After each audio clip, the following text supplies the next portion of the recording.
Okay, just let me know whether I'm audible properly, because in the last session, for the first few minutes, the audio was a bit low. So I hope now it is all fine. Okay, just let me know in the comments. You can start immediately. Okay.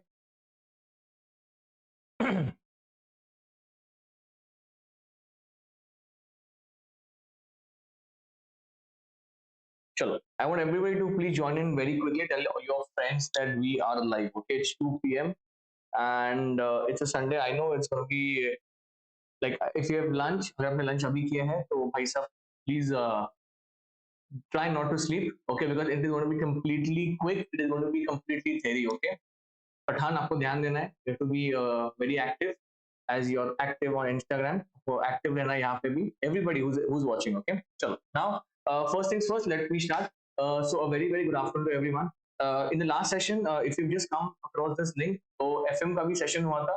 It was a quick session for financial management, and we had covered some important chapters over there. If you've not seen, you'll get the link on this page only. Okay, on the Hgpa YouTube page. Okay, now the second part of that subject, that is strategic management, which is the most avoided part of that subject. We are going to have a quick wrap up, quick session on this strategic management. Now, पहले कुछ मैं चीजें clear करता हूँ, then we'll go ahead step by step. Okay, number one. Okay, now SM is 50 marks, as you all know. Now, I'm not going to go into very detail, but one thing I'll start for starters is this, that you need to attempt 3 questions in your SM paper. Okay, question number one, which will be compulsory. Second, please लक्ष्य द्यायचा, because I want you guys to complete SM today only. मला आजच संपवायचा SM. No matter how much time is it, please use this Sunday today and just wrap up Sunday. Just wrap up strategic management. You know what? Because the moment you sit with the module or any notes for strategic management, you will end up a lot of time. Okay. So अगर आपका group 1 हो गया and you have started for group 2 revision and you're thinking कि SM कहाँ से शुरू करें, then this is the perfect video. Okay. Also, I'll come to that point in a minute. Okay. Let me just clear this off first. उसके बाद you need to solve 2 questions. Okay, 3 questions रहने वाले हैं, उसमें से आपको 2 question solve करने हैं, and every question will have a सब क्वेश्चन. ओके, तो don't go in that mindset कि अरे यार सिर्फ 3 ही क्वेश्चन सॉल्व करने से आराम से हो जाए, नहीं ऐसा नहीं है वो. तो आपको obviously 3 questions entirely you have to solve, 1 question will be option. Okay, also you need to be very strategically sound over here to select the question. Now I'll come to the most important part. Everyone pay attention, everybody. Okay,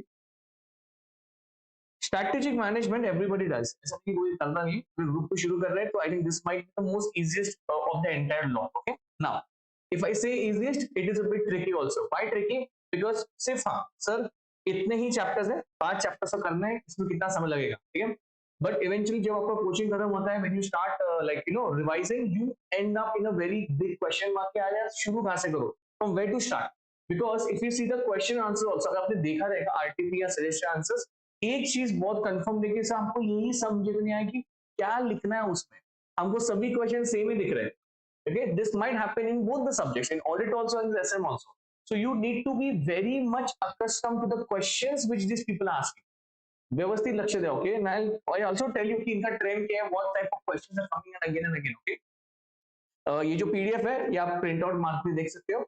important questions मैंने इसमें रखे. In fact और भी मेरे कुछ videos आएंगे SM के, आपके एग्जाम के पहले, ठीक है, बट ये वाला इंपॉर्टेंट है. ठीक है, now coming straight to the point, strategic management, as you all know 5 chapters are there. And if you asking me sir exactly अगर मुझे एसएम खत्म करना है तो मैं क्या आज क्या करूँ वो बताओ. आपका आज का टारगेट ये होना चाहिए कि भाई साहब तुमको 4 चैप्टर्स खत्म करने, ठीक है. इफ अगर 8 पॉसिबल है, एक दिन और दे दो, but try to wrap it up very quickly. Don't go word by word, A B C D आपको करना नहीं, इतना समय नहीं है आपके पास, ठीक है.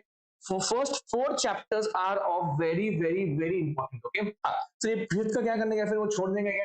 अगर टाइम परमिट करता है आपको, अगर है then go for the fifth. In fact जो मेरा पीडीएफ है उसमें से जो फिफ्थ के क्वेश्चन आंसर्स है आप उतना भी रेफर कर सकते हैं. हाँ, पर अगर आपको पढ़ाई करना है नॉर्मली, तो पहले 4 chapters should be top of the notch. उसमें आपको और एक मैं ग्रेट न्यूज ये देता हूँ कि जो चैप्टर नंबर 1 है, इट इज वेरी सिंपल. मतलब अगर आप 1 घंटा भी बैठो ना वो भी मॉड्यूल लेके, don't refer any other notes, SM के लिए the best part is your module. Module लेके बैठो आराम से, चैप्टर नंबर 1 तो मेरे हिसाब से 1 घंटे के अंदर खत्म होना चाहिए, ज्यादा कुछ नहीं है। और एक बात, ये क्वेश्चन आंसर्स मैंने ऑलरेडी जोड़ रहा हूँ कि यही करना है आपके पास, okay.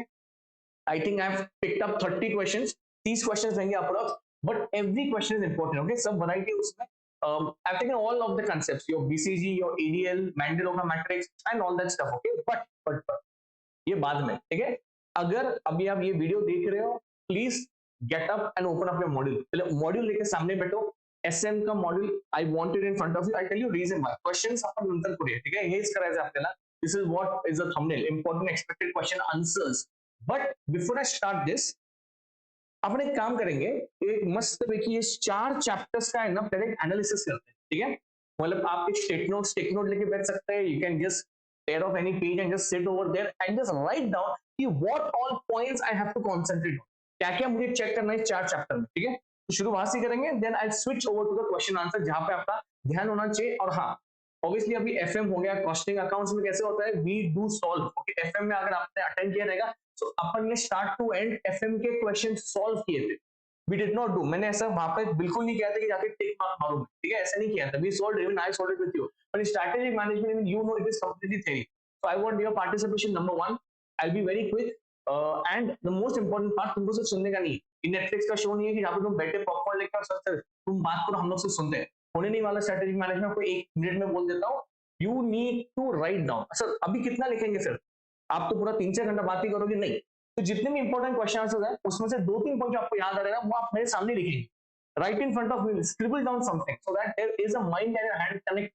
When I am speaking something. तो अगर आपने सिर्फ हेडफोन्स रख के साइड में चैटिंग चल रहा है या आपने कोई पेप्सी पी रहा है, नहीं होने नहीं वाला, वो मैं आपको अभी बोल देता हूँ, ठीक है। ऐसे बाद में आपको बहुत लोड देगा, इनफैक्ट तुम बाकी सभी सब्जेक्ट्स कर दोगे और यही सब्जेक्ट आपको ट्रबल करेगा, तो इससे अच्छा है आपको बहुत टाइम है अभी एग्जाम के लिए, and this is not 20-30 marks, reminder one thing, सबको ऐसा लगे 20 मार्क है, नहीं भाई 50 मार्क का ऐसे। So I think we need to put in much time to devote time in this so that we can go ahead and score a big exemption in FMS. Okay, चलो। After that, can we start with chapter number 1? ठीक है, chapter 1 में मैंने सीधा model का यहाँ पे ये किया है so that everybody has the same book in front of you. Okay, चलो। Okay, सर इस चैप्टर में अभी करना क्या है? Okay, now see in chapter number 1 आपको पहले ही बोल देता हूँ, first is this your हाँ this one, importance and limitations of strategic management. So जो मैंने टॉप 30 क्वेश्चंस पिकअप किए उसमें से ये जो वाला क्वेश्चन है, I am not talking about the importance part, I am talking about the limitations part, these guys have asked a lot of things, okay. और एक बात, strategic management, everybody please listen ना, स्ट्रैटेजिक मैनेजमेंट मध्ये दोन प्रकारचे question असतात, variety. इसका मतलब क्या होता है, जो क्वेश्चन 1 जो होता है ना, जो कंपलसरी वाला, उसमें आपको केस स्टडी बेस्ड क्वेश्चन पूछेंगे, वो भी मैंने आज कवर किया। केस स्टडी बेस्ड में क्या होता है, मतलब वो नॉर्मल आपको एक केस स्टडी देंगे, this and that, and last में आपको पूछेंगे कि भाई आपका इसमें ओपिनियन क्या है, व्हाट डू यू थिंक कि what should be the strategy. For example आपको एक लेता हूं, आपके सिलेबस में एक रिट्रेंचमेंट स्ट्रैटेजी करके है, ओके, टर्न अराउंड स्ट्रैटेजी करके है, तो ऐसे प्रकार में आपको क्वेश्चन पूछे जाएंगे। तो जो क्वेश्चन नंबर 1 जो कंपलसरी वाला है, उसमें शायद से आपको केस स्टडी पूछ सकते हैं, एंड इसमें ये वाला क्वेश्चन उन्होंने बहुत बार पूछा है, लिमिटेशंस ऑफ स्ट्रैटेजिक मैनेजमेंट। तो अगर आपके पास मॉड्यूल है तो प्लीज उसको बुकमार्क या कुछ भी रेड मार्क करिए, तो आपको ये जब आप रिवाइज करेंगे आपको ये वाला पॉइंट छोड़ना नहीं है, ठीक है। चलो इसमें बात और एक इंपॉर्टेंस भी आगे पढ़ सकते हैं, हाँ ये वाला मैं बात कर रहा हूँ, limitation of strategic management, very important. Just start marking mode में तुम्हारा माइंड है कि क्या क्या करायचं आपको, ठीक है। अच्छा, ये आपके सेकंड नंबर का है आपका importance, and that is your vision. बहुत सारी चीजें इसमें, vision, mission, goals, objectives, but सबसे इंपॉर्टेंट है आपका विजन। नाउ टॉप 30 क्वेश्चंस में एक क्वेश्चन ऐसा है कि जहां पर उन्होंने केस स्टडी दिया है और यहाँ पे ये भी लिखा है कि भाई तुम्हारे हिसाब से इनका केस स्टडी पढ़ने के बाद तुम बताओ कि विजन स्टेटमेंट में क्या क्या आना चाहिए, ओके। तो ये क्वेश्चन है, but remember one thing, vision statement is very very important, वो पूछा गया है, ठीक है। चलो going ahead, first chapter is very simple, yeah, first chapter is very very simple, and I don't think you should take a lot of time in this, okay, very important, values, उसको भी cover कर सकते हैं। Next, static levels में ये 3 वाले पूछे गए, not that much, not to that extent, but this एक ही बात से पूछा गया था, तो ये भी इंपॉर्टेंट है, ठीक है। 3 levels, and you know this already, corporate business and your functional level, the grass root level, okay.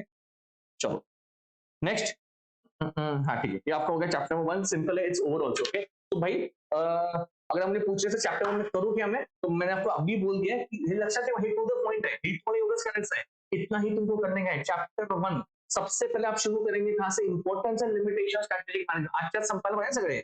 Second sir vision statement का कुछ करेंगे अपन, विजन स्टेटमेंट पर बहुत करेंगे, पर vision statement please keep it on top priority. उसके बाद 3 levels, corporate, functional और मैनेजमेंट, ठीक है, ये आपको भी करना है, ठीक है।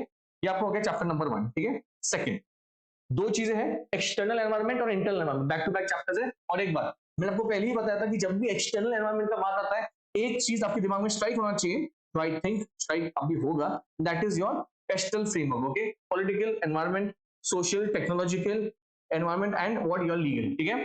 सो ये सब के सब चीजें आपके इसमें होना चाहिए, ठीक है। एक बार वापस, political, political, environmental, social, technological, technology लिखता हूं मैं, इकोनॉमिक और लीगल, ठीक है। अभी ये पूरा जो चैप्टर इसमें है बहुत सारे एनालिसिस, पर ये आपके एकदम इसमें होना चाहिए।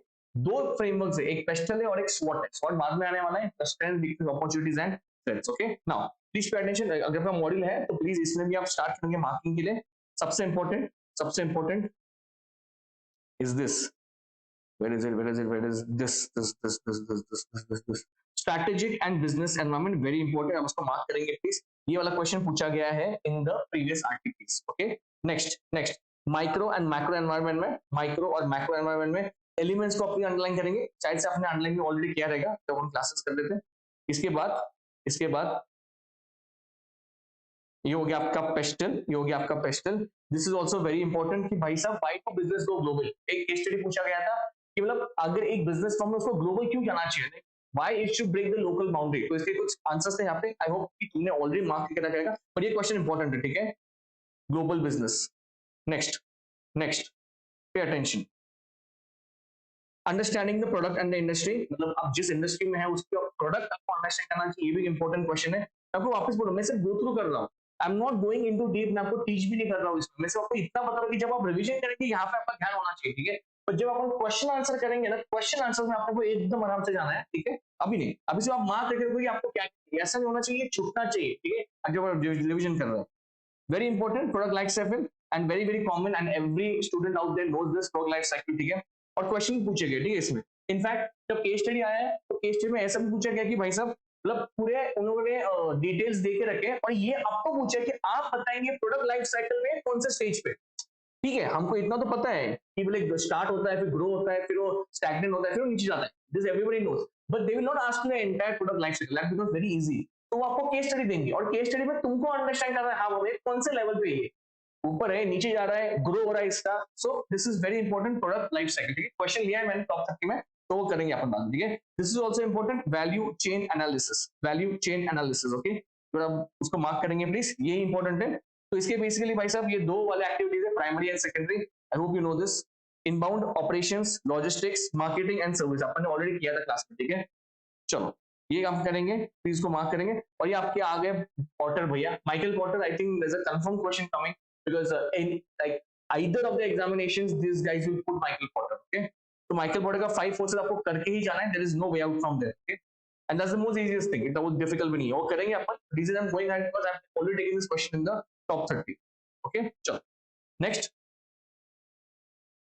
हाँ very important, मतलब please सुकून रखा, very important, okay, please underline this, experience curve also called as learning curve, ठीक है। तो इसका भी क्वेश्चन है, अब इसका मतलब क्या है। So every time when you obviously work the first time, जब भी आप काम करेंगे, कुछ भी आप आउटपुट डालेंगे, तो उसमें इतना आपको लर्निंग कर्व नहीं होने वाला है। तो भाई साहब जब आप फर्स्ट क्वेश्चन भी सॉल्व करते हैं तो कभी कभी ऐसा होता है कि यार बहुत टाइम लगता है उसके लिए और late loss of time, but the moment you start practicing over the same sum, obviously उसका क्या हो जाएगा, लर्निंग कर्व बढ़ेगा आपका और टाइम भी कम होगा to solve the same question, okay. The same thing is called as what, experience curve, okay. तो इसमें ये क्वेश्चन पूछे, it's a direct question, okay.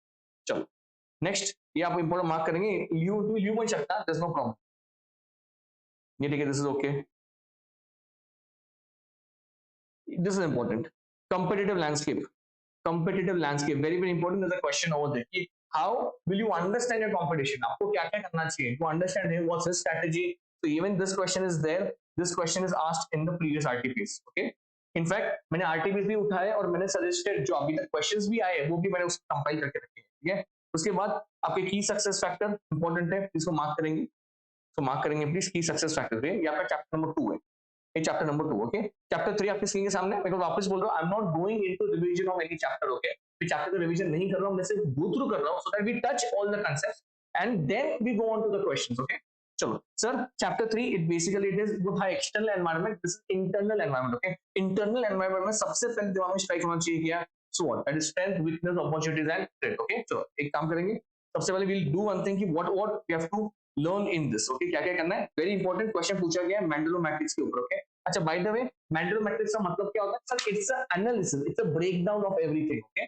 अच्छा, जो सजेशन आंसर्स दिए ना, उसमें इन्होंने क्या किया, लिखा है सब कुछ उन लोगों ने, but they have drawn this also, ये ड्रॉ भी किया।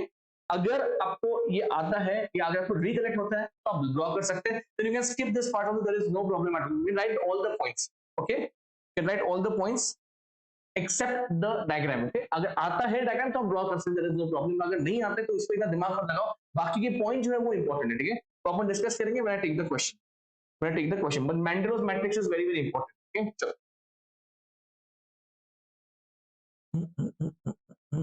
very important critical है, very very very very important, case law based question, case law based question, I think शायद से फर्स्ट क्वेश्चन ही है ये, case law based question, that is strategic group mapping, that is strategic group mapping, okay।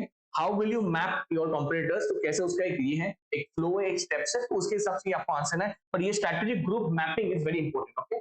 और एक बात, जब question शुरू करेंगे तुमको एक आइडिया भी आएगा, अरे हाँ मतलब इस फ्लो में ये क्वेश्चंस पूछ रहे, कभी कभार like for example if they want from you strategic group mapping का आंसर, वो ऐसा लिखेंगे नहीं वहां पे कि नहीं please tell me strategic group mapping, ऐसा लिखेंगे नहीं वो। So what they try to do is they try to give you case study and you have to understand कि हां इसका आंसर क्या है, ये होने वाला है, ठीक है। क्वेश्चन शुरू करेंगे अपन थोड़ी देर में, प्लीज पहले मार्किंग करेंगे आप, ठीक है, you have to mark everything and then we will go ahead, okay. Strategic group marking के बाद very important, this is also important है, पूछा गया है, important question, very very important, what are the different different channels कौन कौन से, तो ये सब आंसर लिखे हैं वहां पे, sales, product and service channel, very important. Next, core competency, इसका ये मतलब होता है कि आपका यूनिकनेस क्या है, what makes you differentiate from other competitors, आपका कोर कॉम्पिटेंसी क्या है, ये भी इसके ऊपर भी क्वेश्चन पूछा गया है, ठीक है। This criteria for building a core competency, ठीक है, एक बार प्लीज इंपॉर्टेंट मार्क करना, तुमको वो पढ़ने का है, ठीक है। तो आप ही बताएंगे कोर कॉम्पिटेंसी डेवलप कैसे होगा, so if you have something very rare, very unique, Apple का एग्जांपल दिया था, तो जैसे एप्पल का software iOS, that's very unique, that's a core competency for them, क्योंकि उसके ऊपर वो क्या करते हैं, they are inflating the price because they know they nobody can copy what they are software, ठीक है। ये आपका आ गया स्वॉट एनालिसिस, तो मैंने आपको पहले बताया, एक बार पेस्टल, माइकल पॉटर और स्वॉट, ये टॉप ठेवा, ये तुम्हारा करूनर जायचं, ठीक है, इसमें कोई ऑप्शन को छोड़ने का नहीं है कुछ, ठीक है। एक बार ये भी आप कर लेंगे, पॉटर के generic strategies, these are also very very important, these are also very very important, ठीक है। नेक्स्ट, इसको मार्क करेंगे आप, कॉस्ट लीडरशिप स्ट्रेटजी को प्लीज, ये भी इसको मार्क करो, डिफरेंशिएशन टाइप, फक्त त्याला मार्क करून ठेवा, if you already marked there is no problem, just go through this, when you study for today, tomorrow, SM, you need to do this and do it from the module, काहीही घेऊ नका, don't refer anything else, stick to the module only, okay। differentiation strategy के बाद how will you achieve that, that's a question over there। फिर focus strategy, there's a question on this, अरे एक question पूछा है उन्होंने नीश मार्केट के ऊपर, ओके, मतलब जब आप फोकस स्ट्रैटेजी इस्तेमाल करते हैं, इनफैक्ट उस क्वेश्चन में उन्होंने ऐसा भी लिखा है कि तो पूरा केस लॉ दिया है, but they have not actually written over that कि लाइक कौन सा स्ट्रैटेजी वो आपको पूछा है उन लोगों ने, तो उसका आंसर ये था फोकस स्ट्रैटेजी, चेक कर लेंगे upon the moment I start with that, okay, ठीक है। नाउ चैप्टर 4, ठीक है, इंपॉर्टेंट है, ध्यान देंगे आप प्लीज, ओके, बिकॉज इसमें इनफैक्ट मैं नीचे शुरू करता हूँ, तो वो सबसे इंपॉर्टेंट है, अटेंशन प्लीज, दिस एक एक है उसके एनालिसिस, एक एक आपका स्ट्रैटेजी है, एक तो जी का है टॉप लाइट, सेकंड उसके ऊपर which is the most important which I think every student should do and that is what the BCG Boston Consulting Group वाला, उसके 4 जो quadrants है वो आपको लर्न करने हैं, and I think these are very simple, not that इतना वो डिफिकल्ट नहीं है वो, ठीक है। इसके ऊपर जो स्टार वाले के ऊपर, इसके ऊपर बहुत क्वेश्चन पूछे गए, स्टार उसमें इंपॉर्टेंट है, ठीक है। चलो बीसीजी, उसके बाद एडीएल, आर्थर डी लिटिल का मैट्रिक्स, एक बार वो गो थ्रू करेंगे आप। Next, Ansoff product growth matrix, you will do this also, ठीक है। ये आपके उसमें स्ट्रैटेजीज हो गए। इसके बाद very important, this is a case law based है ये। मैंने स्टार्टिंग में शायद से आपको कहा था कि रेट्रेसमेंट स्ट्रैटेजी, ओके, या टर्न अराउंड स्ट्रैटेजी के ऊपर केस लॉ बेस्ड के ऊपर क्वेश्चंस बहुत है, देखिए उसका आंसर यही है। आपको एक बार और एक बोलता हूं मैं, स्ट्रैटेजिक मैनेजमेंट में please do not right very very very general answer, okay. मुझे थोड़ा फार तो क्या करो, मॉडल के वर्ड्स डालो उसमें, तो ऐसा होगा कि 50 मार्क्स जब आप लिखेंगे तो 50 मार्क्स में आप सिर्फ जनरल लिख के आएंगे, तो आपको मार्क्स मिलने का जो चांस है वो बहुत कम है। तो त्यापेक्षा जितने भी क्वेश्चंस है, और तुम एक तुम्हाला सांगतो, even if you do this PDF, I'll be sending more PDFs, तो PDFs के क्वेश्चन आंसर टॉप में रखो, प्रिंट आउट निकाल के रखो, तो वो तो करना है, स्टार्ट हाईलाइटिंग, आपको वर्ड्स पिकअप करना है।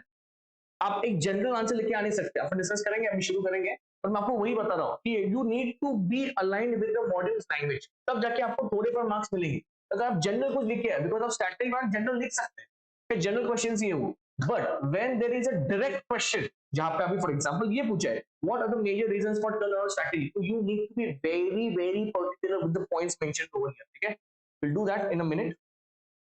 Next, divestment strategy important,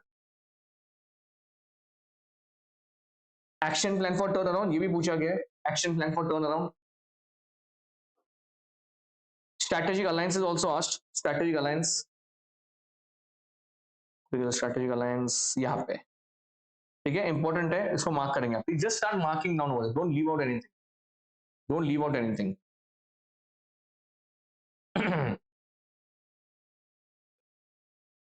very important, this forward and backward integration, ये इंपॉर्टेंट है, प्लीज इसको मार्क करेंगे आप पहले, will mark this also, this is very important, ठीक है, दिस इज इजी, ये ग्रोथ एक्सपांशन में इजी आपने किया है ये बहुत,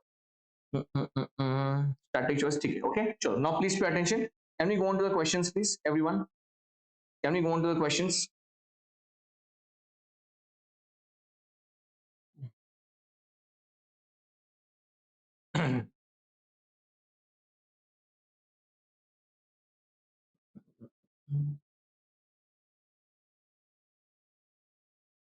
ठीक है, चलो, नाउ सबका ध्यान चाहिए, I want everybody to pay attention, ठीक है।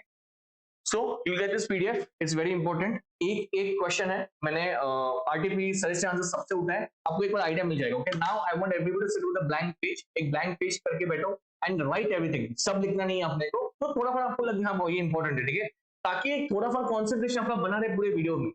तो ऐसा हो कि आपको ही पता है, जब आप ऐसा नहीं करते तो you know what happens, you go to sleep in like 1 2 3 minutes only, sir क्या चल रहा है समझ में नहीं आता, तो उससे अच्छा best best way is do limited amount, जो भी करना है आपको ऐसे एकदम प्रॉपर करो, do solve a variety of questions, ठीक है, आपको आइडिया आएगा, and trust me one thing, if you write all the questions of the RTPs and past examination questions, there are highly more chances कि इसमें से कुछ questions as it is वापस आएंगे, आपको वापस बोलो, ठीक है।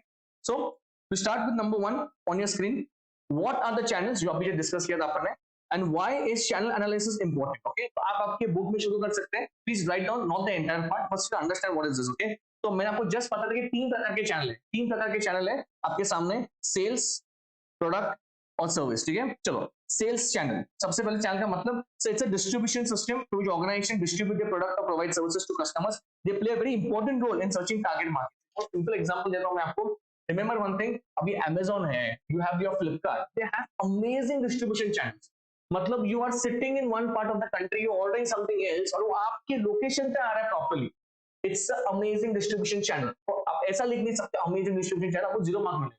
तो 3 प्रकार आपके स्क्रीन के सामने है, माझ्या मते तुम्ही हे 3चे 3 उत्तर पट पट पट पट लिहायचे तुम्हाला, ठीक आहे। सगळ्यात पहिलं आणि आत्ताच्या संपवा, देखो कितने मार्क का पूछा है, कितने मार्क का विचार 5 मार्क का पूछा इन लोगों, ठीक है। तो सबसे पहले उनको ये बताने का कि भाई चैनल का मतलब क्या है, तो टीवी का चैनल का बात नहीं कर, रिमोट चैनल का बात नहीं कर, आपको उनको बताओ, sir this is very important, लक्ष्य देना सेकंड प्लीज, सर हाईलाइट करना, this is important, what sir, the distribution system का बात चल, उसके बाद आप उसको बताएंगे सेल्स चैनल, प्रोडक्ट चैनल और कौन सा चैनल, सर्विस चैनल, ठीक है। तो सबसे पहले sir sales channel, these are intermediates involved in selling the product through each channel and ultimate end user, मतलब भले वो फैक्ट्री में तो मैन्युफैक्चर कर रहे हो, अरे बट एंड यूजर तक पहुंचने के लिए कुछ तो जरिया चाहिए।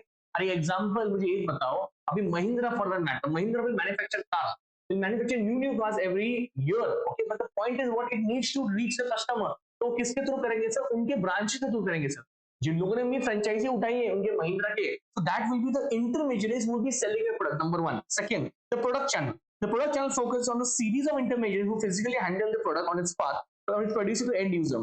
This is true of Austria Post. Example है, ये आपने नहीं लिखा तो भी चलेगा. Austria Post का आपको सिर्फ इतना लिखेंगे product channel, ठीक है?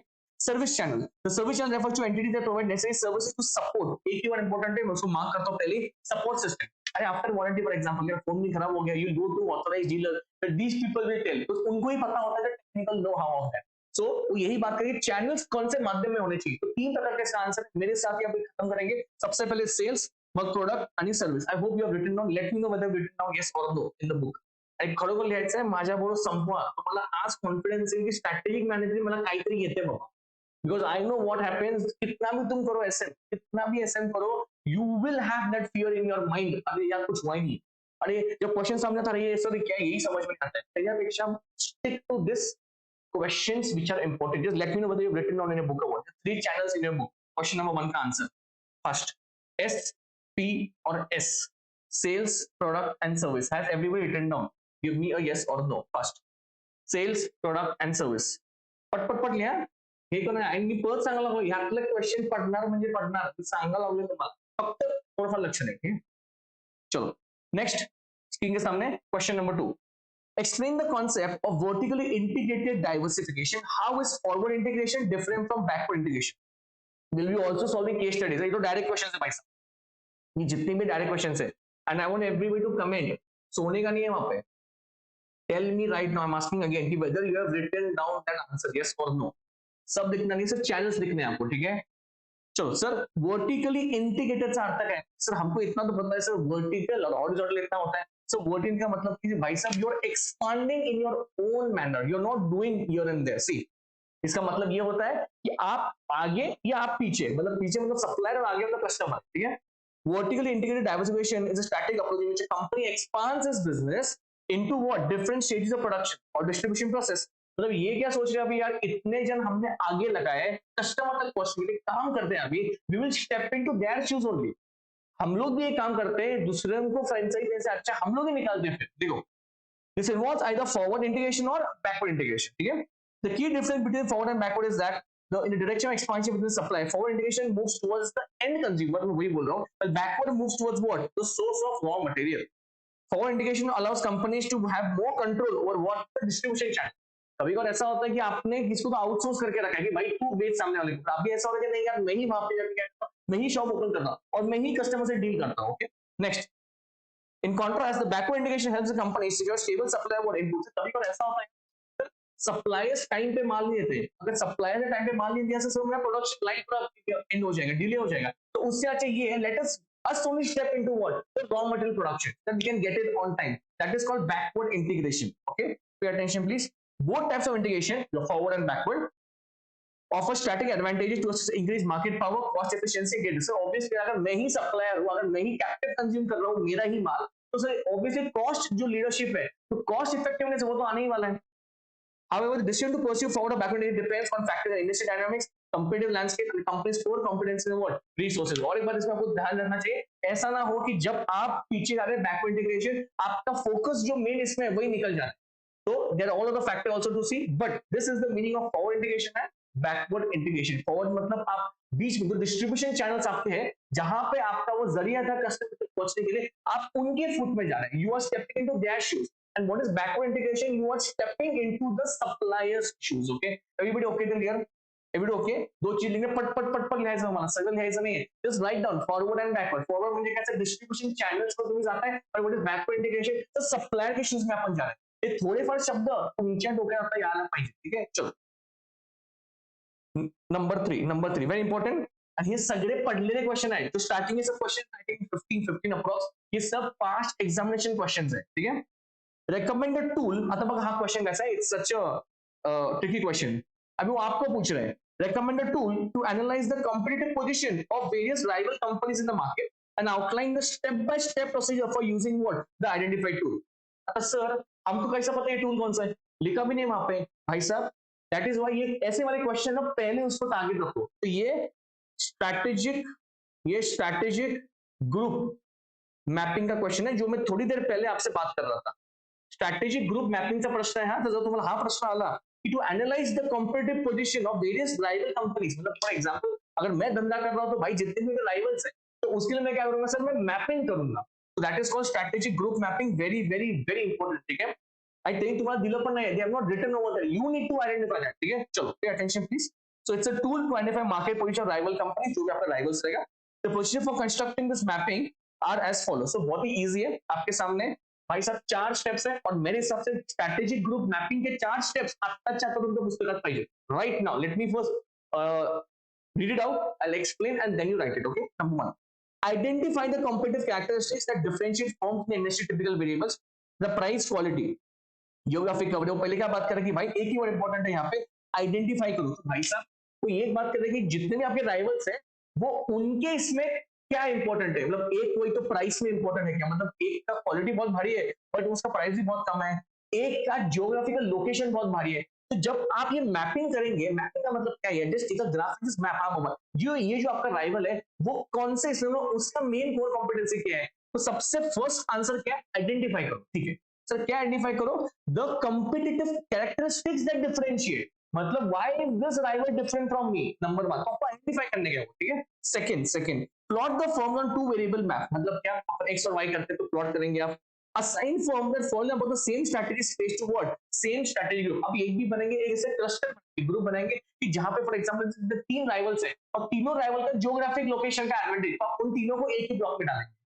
And draw circles around each strategic group, making the circles proportional to size of groups respective. अगर आपको याद है ये डायग्राम मॉडल में ड्रॉ करके, यहाँ पे डायग्राम ड्रॉ नहीं किया है बट अगर आपको मॉडल ओपन है आपका तो स्ट्रैटेजिक ग्रुप मैपिंग में आपको डायग्राम भी मिल जाएगा. ठीक है, तो एक बार वापस 4 गोष्टी है जो आपकी बुक में अभी चाहिए. नंबर 1 क्या मुझे बताइए सर. नंबर 1 ये है कि आपको आपके राइवल्स को आइडेंटिफाई करना है. सर क्या आइडेंटिफाई करना है, उनके कॉम्पिटिटिव कैरेक्टरिस्टिक्स. सेकंड पॉइंट क्या है sir, plot the forms on two variable maps. Third, assign the form that fall about the same, आप एक सेम कॉमन ग्रुप बनाओ जहां पे इनका कोर कॉम्पिटेंसी सेम है. और लास्ट में you draw circles around that each strategic group, making the circles proportional to size of what groups respective share of total industry sales revenue. ठीक है, तो 4 चीजें एक बार वापस एक बार आप लर्न करेंगे then you will go ahead. और सांगा 4 चीजें क्या क्या है सर. एक तो आइडेंटिफाई करेंगे, फिर प्लॉट करेंगे, फिर असाइन करेंगे, फिर ड्रॉ करेंगे. लिहा म्हणतो मी परत, right it down. identify, second plot, next assign and draw circles. Everybody yes or no, please write it down fast, please write it down. ठीक है, next चला सर, ये वही क्वेश्चन है चैप्टर नंबर 1 का. ये चैप्टर 1 का क्वेश्चन है आपकी स्क्रीन के सामने. Question number 4, pay attention. A company's mission statement is typically focused on its present business group. Okay, explain the significance of a mission statement. अगर तुमको एक क्वेश्चन एग्जाम में आया, तुम 3 घंटे में ऐसे बैठे वहां पे, तुमको एक क्वेश्चन आया, तो फर्स्ट थिंग इज ट्राई कि यार क्या शुरू करूं मैं, क्या लिखूं इसमें. जैसे 5-6 मार्क को नहीं आता ये वाला question. So for that you need to go through everything आणि तुमच्या हातातूनच जायला पाहिजे. Make SM bit more exciting rather than boring, because see I know it's theory, if you start reading it out it's like a story book, you'll go to sleep. तो थोडंफार हे करा की बाबा कुठले question विचारतायत, हे कसं काय विचारतायत, केस स्टडी कौन सा पूछ रहे हैं लोग, क्या चाहिए इनको, try to understand that. Okay, be a bit smart in this SM. तुम्ही एसएम एफएम ला एक्झाम्शन मारू शकता, मी परत सांगायला लागलोय. ठीक है, चलो sir. Company mission statement typically focus on its present business group. आपको इतना पता है विजन मिशन का फर्क है. Sir vision is basically long term, mission is short term target. Sir see who we are and what we do, very important. यहाँ पे इसको मार्क करो, who we are, what we do. Mission statement. Mission for an organisation significant for the following reason. सबसे पहले क्या sir mission statement क्यों है. देखो भाई साहब क्वेश्चन क्या पूछे, देखो क्वेश्चन क्या है, explain the significance of mission statement. क्यों जरूरी है mission statement. If you walk into any company or factory, the first thing you see there's a mission statement of every mission statement going to change. सबका same तो रहने वाला है, copy paste या इसका नहीं, ऐसा नहीं होगा. सबका मिशन अलग अलग होने वाला, विजन स्टेटमेंट अलग है सब लोगों का. सो सर क्यों चाहिए, they have not asked you कि what should be there in the mission statement. Contents में पूछे आपको, वो मिशन स्टेटमेंट इंपॉर्टेंट क्यों है ये पूछा है. तो कुछ भी आंसर लिखे मत आओ वहां पे. इट एन्श्योर्स, लक्ष द्या, तुम्हाला लिहायचं आहे की मिशन स्टेटमेंट सिग्निफिकन्स क्यों है, why it is important. Number one on your screen sir, unanimity purpose within the organization, मतलब everybody is on the same page. Let it be the corporate level, the functional or they've been everybody in your this, the management, functional and a corporate, वो सभी same page में होना चाहिए. Same page का मतलब क्या होता है, यूनिफॉर्मिटी होना चाहिए. तो आपके बुक में आंसर आना चाहिए यूनिफॉर्मिटी. माझ्या वो संपूर्ण टाका. इट डेवलप्स अ बेसिस और standard for allocating organisation what resources. मतलब अलोकेटिंग किसको कितना काम देना है, किसको कितना एफिशिएंसी है, ये भी आपको मिशन स्टेटमेंट समझ में आएगा.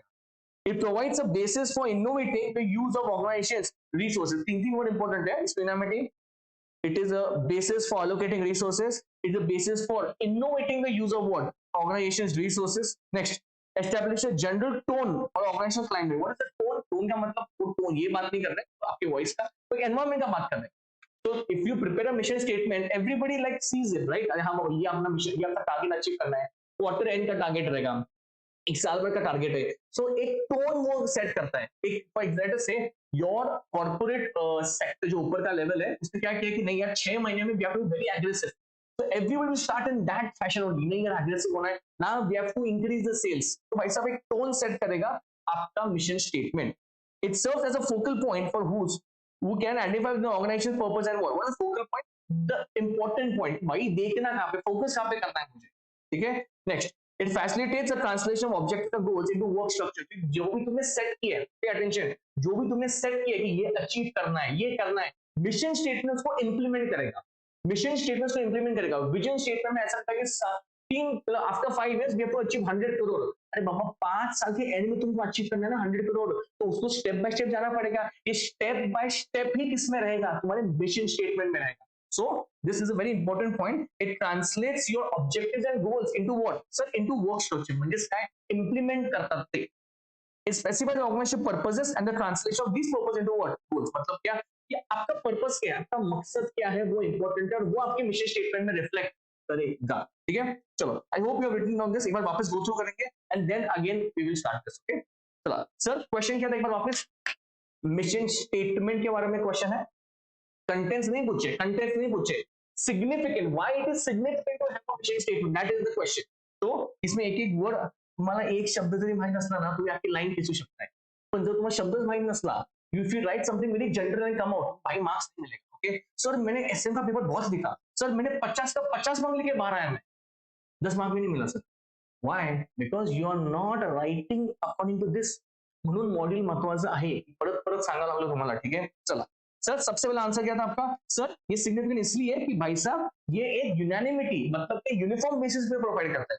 फिर it is a basis for allocating the organisation resources. Next, because see ना, अगर आपका अग्रेसिव अप्रोच है तो आप क्या करेंगे, जो एक्सपर्ट वाले एम्प्लॉइज है उनको आप क्या करेंगे, मतलब कॉम्प्लिकेटेड काम देंगे. जो फ्रेशर आप उसको नहीं देंगे. तो ये अलोकेटिंग रिसोर्सेज भी मिशन स्टेटमेंट से भी अलाइंड है. उसके बाद basis for what, innovating the use of what organisation resources. Resources में सब कुछ आता है यार. Your capital, your man power, everything comes in that. How to utilise them is also to be aligned with what mission statement. That's why that is important. उसके बाद general tone एक set करता है, क्लाइमेट सेट करता है. फिर focal point त्यानंतर translation of objectives into actual work and मकसद को कभी भूलो मत. ठीक है. सबसे इंपॉर्टेंट वही है. ठीक है. चलो, I hope this is done. चला पट पट पट पट पट. I hope you written. ये लिखा तुमने यस और नो, प्लीज मेंशन यस और नो जल्दी. फक्त बघू नका. Don't just look. तुमको करने का है, you need to have that sense of achievement the moment the video is over. क्या होगा कुछ तो दिमाग में है एसएम. ऐसा नहीं कि मैं ब्लैंक हूं अभी, because SM you will go blank. What you everybody will go blank, because तुम कितना भी करो ना, तुमको उसके ऊपर हैंड्स ऑन चाहिए एसएम के ऊपर. म्हणून it has to be a fruitful session. There has to be something out of it. कुछ तो आपके दिमाग में अच्छा बाबा ये मुझे याद आ रहा है बाबा. ठीक है. तो please let me no whether you have written this or not. Yes or no. चलो लवकर please. Yes or no. Fast.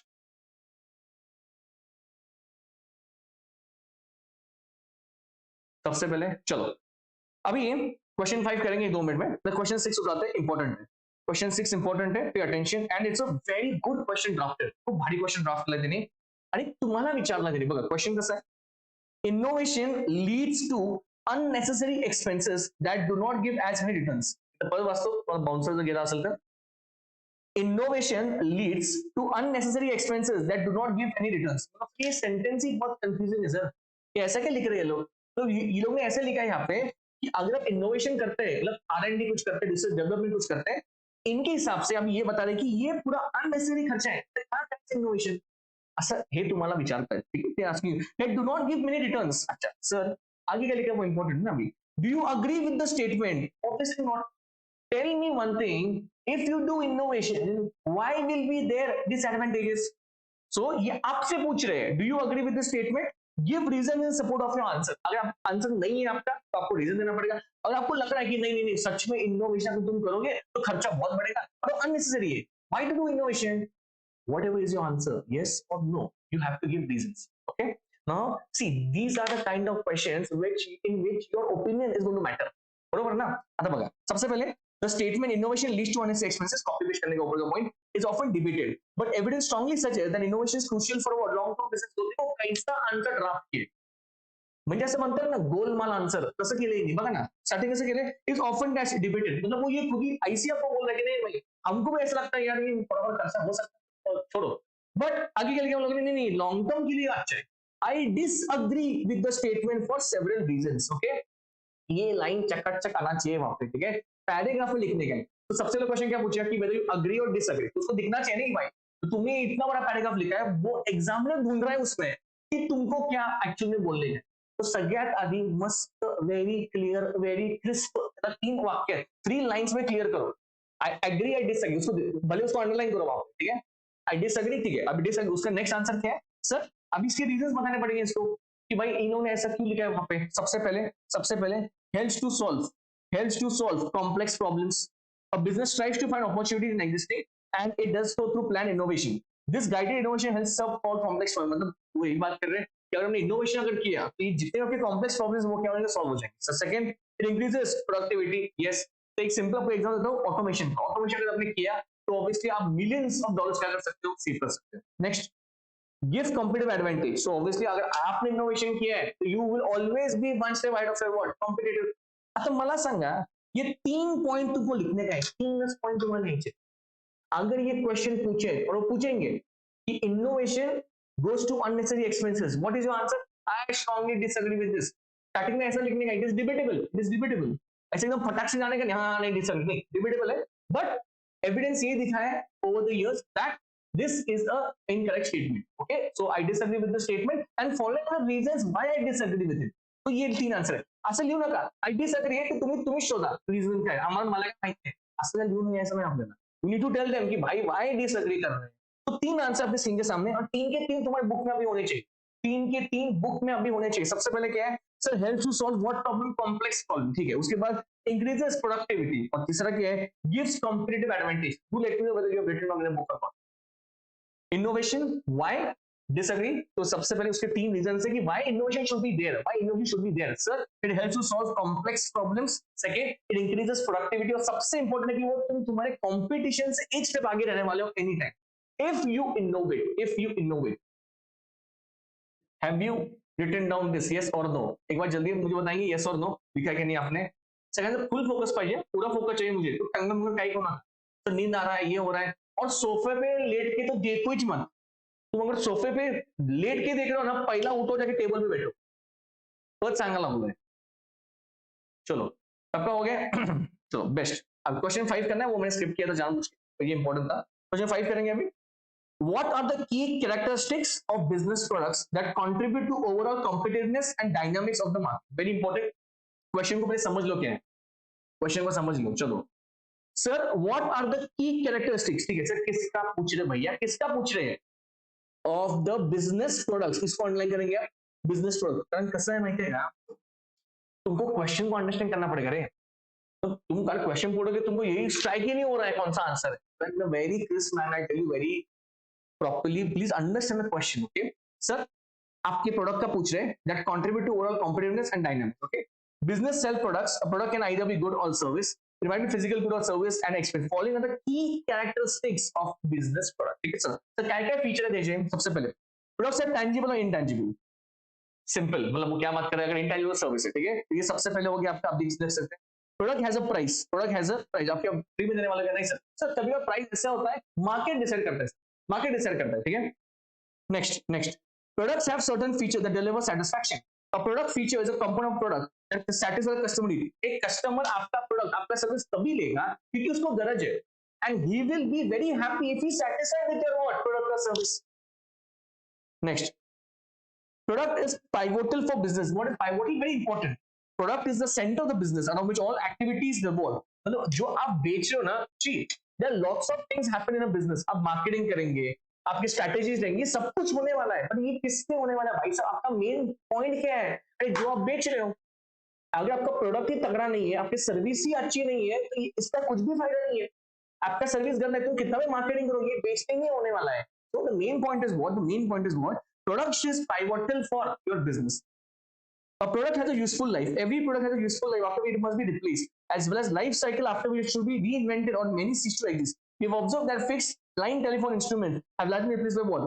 ये लास्ट लाइन नहीं लिखा तो चलेगा, क्या बात करें कि भाई every product has a life. Okay, अरे तुम आईफोन का चेक करो, आईफोन का चेक करो, जब एक आईफोन आता है, आईफोन 16 अभी आ गया, इट्स अ लाइफ राइट।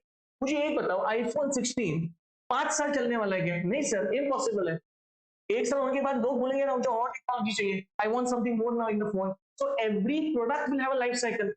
मतलब वो एक जाएगा, पीक तो नहीं चाहिए या फिर, and you has and technology is the best example in this, because in every sector in जो भी उसका पार्ट है टेक्नोलॉजी का, वो एक पीक के ऊपर रहने वाला है, उसके बाद वो नीचे जाएगा, because people will desire much more out of it. Okay, so coming back to your point, I hope you are writing, that's my main concern right now.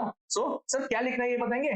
की कैरेक्टरिस्टिक्स ऑफ बिजनेस प्रोडक्ट्स, की characteristics of business products. एक बार मैं आपको वापस बोल रहा हूँ, business product का मतलब ये नहीं कि सिर्फ टेंजिबल होना चाहिए। तो इसका ये मतलब कि भाई वो तुम जो भी बेच रहे हो, it might B goods, it might B service also. Okay, तो भाई साहब सबसे पहला पॉइंट वही है। क्या पॉइंट है? लक्ष्य ध्यान से please. Products are what? Products are what? Products are what? Tangible और इनटेंजिबल। सबसे first point, product has a price. एक तो आप डिसाइड कर सकते हैं, तो मार्केट डिसाइड करेगा, ठीक है। Products have certain features that deliver what? Satisfaction. That is why you are obviously doing that. Customer satisfaction तभी आएगा जब कुछ फीचर्स है आपने, ठीक है। Product is pivotal for business, क्योंकि उसके अराउंड ही सब स्ट्रैटेजीज होने वाले हैं। अगर प्रोडक्ट ही आपका तगड़ा नहीं है, तो स्ट्रैटेजी का कुछ भी काम नहीं है, ठीक है। Product has what? A useful life, मतलब उसको एक लाइफ होता है, ठीक है। Have you written on this in your book? 5 point आपकी बुक में होने चाहिए, 5 पॉइंट आपकी बुक में होने चाहिए। पट पट पट पट पट सांगा, यस और नो, यस और नो, चला चला। सी 30 क्वेश्चंस ना, उसमें से अपन किए अभी 30 क्वेश्चंस भाई, एक एक वैरायटी है, variety.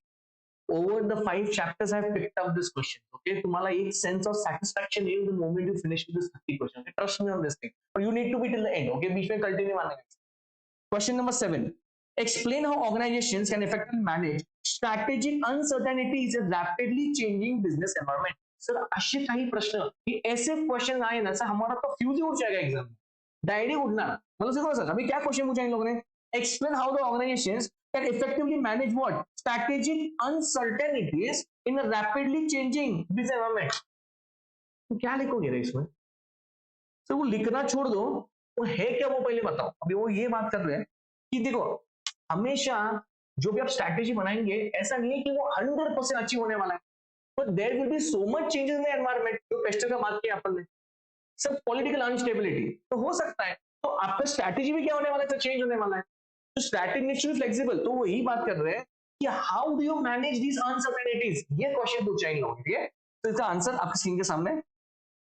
In managing strategic uncertainties and rapidly changing business environment, organization need to adopt proactive strategy. I hope you understand that आपने क्लास में किया ये proactive strategies to navigate unpredictably. Here are several key approaches. तो ये आपको book में लिखा। सबसे पहले flexibility, diversification, monitoring, building resilience, collaboration and partnership. ये 5 पॉइंटर तुमसे पुस्तक डाले पाइए, ठीक है। So ये क्या कर रहे हैं अपन? How, like what are the approaches to manage what? So strategic uncertainty. So क्या क्या करेंगे? सबसे पहले आपके स्क्रीन के सामने सब flexibility. Organization should be build flexibility into strategies to enable quick adaptation to change in the environment. भाई साहब, आप एकदम अक्रू नहीं होने चाहिए कि नहीं मैं यही फॉलो करूंगा, कुछ भी हो वहां पे, मतलब दुनिया में कुछ भी हो वहां पे, मैं मेरा स्ट्रैटेजी ही फॉलो करूंगा। भाई साहब बराबर नहीं, बट अगर लॉस चेंज हो गए तो तुम क्या उसको फॉलो नहीं करोगे? क्या तुम्हें फॉलो करना ही पड़ेगा वो। अच्छा, मैं आपको एक रिसेंट एग्जांपल दूं क्या? एक आपको एग्जांपल दूं मैं सगेना, सबसे एक एग्जाम। महिंद्रा ने अभी महिंद्रा ने महिंद्रा ने एक नया गाड़ी लॉन्च किया। मतलब आई hope you know this, EV EV launch किया उसने। इसका नाम उन्होंने दिया था BE6E, ठीक है। ये अभी का गाड़ी है, उसका नया वाला ईवी, बहुत ही भारी है, देख लो एक बार यूट्यूब पे वीडियो। BE6E के बाद क्या हुआ? So this car has been inspired from what? Fighter jet plane, ठीक है। तो ये जो इंडिगो एयरलाइंस है, इंडिगो एयरलाइंस, इंडिगो एयरलाइंस ने इनके ऊपर केस ठोका, महिंद्रा के ऊपर, और बोले ये जो 6C आपने लिखा है ना, ये हमारे फ्लाइट का नाम है, ये हमारे फ्लाइट का नाम है, तो आप इसको इस्तेमाल कर नहीं सकते। तो भाई महिंद्रा वॉज वेरी डिटर्मिनेट, इतना पैसा डाल के वो ईवी का गाड़ी निकाला है, इतना टेक्नोलॉजी डाला है उसमें, और बेचारे ने नाम भी डाला है, तो वो बोल रहे हैं यार तो वहां पे हवाई जहाज है ऊपर यार, हमारा गाड़ी है कैसा से नहीं है, तो क्या केस ठोक रहा है हमारे ऊपर।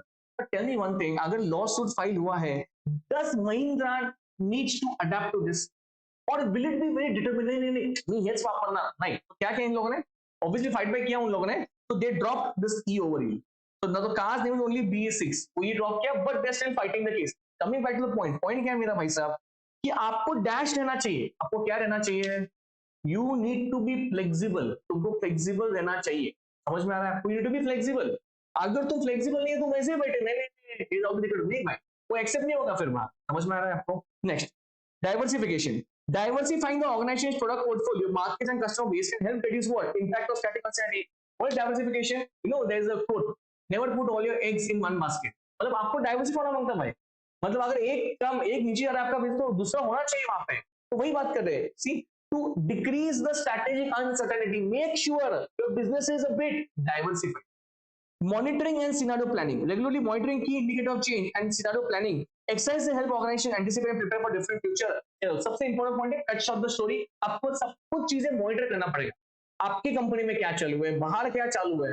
ऐसा नहीं है कि सब आप कंपनी में बैठे हैं, नहीं बाहर से गाइस मंगाना नहीं, ऐसा नहीं होता भाई, तो बाहर को मॉनिटर करना पड़ेगा, आपके कॉम्पिटिटर क्या करे आपको देखना पड़ेगा। 3 पॉइंट हो गए, ठीक है। Building resilience, strong backbone. Investing in building income resilience is essential for weathering uncertainty. This includes strengthening operational process, increasing financial flexibility, and improving what? अरे वो क्या बात कर रहे हो? Uncertainty छोड़ दो. Even you should be very strong. Strong in money, reserves, technology. Let us say that. Tell me one thing. In COVID, the companies who had a strong resilience to fight back, वही टिके. जिनके पास funding नहीं था, जिनके पास technology नहीं था, जिनको यही समझ में आता क्या करना है, they close now, बंद हो गए सब. So you should have a building resilience. और लास्ट में collaboration and partnership. Collaborating with other organizations, suppliers, partners can provide access to what? Additional resources, expertise. Strategic partnership enables organization to pool resources. एक example दो आपको इसका भी, अभी जितने भी ईवी की गाड़ी आ रही है ना, ईवी की जितने भी ईवी की गाड़ी है, इनका ईवी का स्टेशन होता है बाहर, और चार्जिंग ऑब्वियसली। तो whenever a company launches, for example मैं आपको टाटा का एग्जाम्पल देता हूँ, Tata was the first one two step into the EV, okay, बहुत हिट हो गए, Mahindra is eating them now. But Tata when they came out, Tata ने पहले मैप लगाया, मैप कौन सा था वो, कि टाटाज ने कस्टमर को बताया, देख भाई तू ईवी का ले रहा है गाड़ी, हमको पता है, तो पेट्रोल पंप जा नहीं सकता, तो ईवी का चार्ज कैसे करे, अगर वो गाड़ी बीच में बंद पड़ गया, डोंगरात बंद पड़ गई गाड़ी, तो लाना चार्ज का, तो नहीं लाना, हॉटेल में चल रहा है चार्जिंग ये मामा नहीं। तो सबसे पहले क्या किया उन लोगों ने, ईवी की स्टेशन का मैप रोल आउट किया, भाई ये पूरे इंडिया में हमने ईवी का स्टेशन ला। But tell me one thing, जब आगे जाके ये बड़ी बड़ी कंपनीज है, आपका एमजी हो गया, आपका ये महिंद्रा हो गया, तो even they will tie up and they will come together कि कोई बात नहीं, हमारा भी गाड़ी तुम्हारे पे क्या हो सकता है, चार्ज कर सकते हैं। There are common charging stations across India where all the EVs can go there and charge. ये कब होता है भाई, ये कोलैबोरेशन एंड पार्टनरशिप की बात होता है, समझ में आ रहा है आपको। तो आप ऐसे हैंडल कर सकते हैं स्ट्रेटेजिक अनसर्टेनिटी, ओके। 5 पॉइंटर्स आपके बुक में आने चाहिए, आपका चाहता है, everybody please write it fast, everyone please write it fast. Flexibility,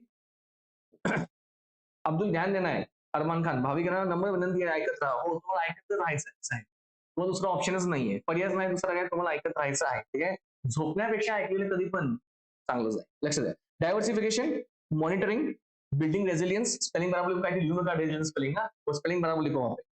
next, collaboration and partnerships. ओ मिस्टर अब्दुल, तुम ध्यान दो, हाँ सुनो बराबर, और बीच में मत जाओ ब्रेक के लिए बाहर, वहां पे बैठो, ब्रेक घेशील 10 मिनिटांना, चलो pay attention. Flexibility, diversification, monitoring करना पड़ेगा आपको, बिल्डिंग रेजिलियंस और व्हाट, कोलैबोरेशन एंड पार्टनरशिप, ठीक है। चलो नेक्स्ट, अभी आ गए आपके माइकल पॉटर, ठीक है। चलो pay attention, question number 8 on your screen. In the light of 5 forces as propagated by Michael Porter, explain the common barriers which may cause restraint for keenness of new entrepreneurs। Sir इसमें उन लोगों ने Michael Potter के forces नहीं बताए sir, इसमें उन लोगों ने कॉमन बैरियर्स पूछे, क्या पूछे, कॉमन बैरियर्स। तो एग्जाम में माइकल पॉटर देख के एक्साइटमेंट हो जाओ, अरे ये माइकल पॉटर मला येते, मला येते, set of new entrance and this and that, बाकी थोड़ा बाय सब, तो काहीही फालतूपणा करू।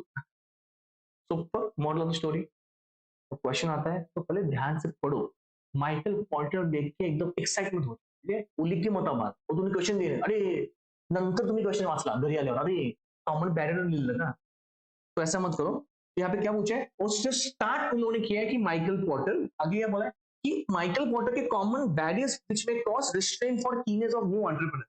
इसका मतलब क्या, पहले अंडरस्टैंड करो। What is the meaning of barrier? Barrier का मतलब क्या होता है सर, ऑब्स्टैकल, ताकि जो नए वाले एंट्रेंस है, जो नए वाले बिजनेसमैन है, वो आपकी इंडस्ट्री में कैसे नहीं आए, इसकी बैरियर माइकल पॉटर ने बनाई है। इसका आंसर क्या है, सबसे पहले आपको लिखना है, ये please write down in book, common barriers as stated as propagated by Michael Porter, common barriers, ठीक है। चलो इधर मैं अंडरलाइन करता हूँ, फिर आगे जाएंगे हम, ठीक है। Capital requirement, economics of scale, product differentiation, switching cost, brand identity, access to distribution channels, possibility of aggressive retaliation. 7 points आपके स्क्रीन पे है और 7 पॉइंट्स आपके बुक में होने चाहिए। सर ये कौन सा क्वेश्चन है सर, ये बैरियर्स है। बैरियर्स का मतलब मैं वापस बोल रहा हूँ, 8 मन करता है, मतलब इट इज ऑब्स्टेकल, ताकि नए वाले लोग अंदर नहीं आ सके। तो इसके लिए क्या क्या है, तो सबसे पहले कैपिटल रिक्वायरमेंट। ऑब्वियसली यार, अगर आपका धंधा ऐसा है कि उसके लिए कैपिटल बहुत लगता है यार, अरे ईवी का प्लान सेटअप करना है, तुम उसमें अभी तक टॉप में हो, तो नया वाला जो बंदा आएगा ईवी ईवी करते, वो नहीं जाएगा, बोलेगा कितना R&D करना है इसको, अरे कितना पैसा डालना है, बहुत बड़ा है रे। तो भाई साहब ये एक बैरियर बन जाता है, ठीक है। Second, economies of scale. Many industries are characterized by economics of activities. Economics of scale refers to decline in the unit point of production cost as the volume grows. तो भाई साहब आप एक ऐसे सेट प्लेयर हो, Zudio for that matter यार, मैं आपको जूडियो का एग्जांपल्स दिए थे।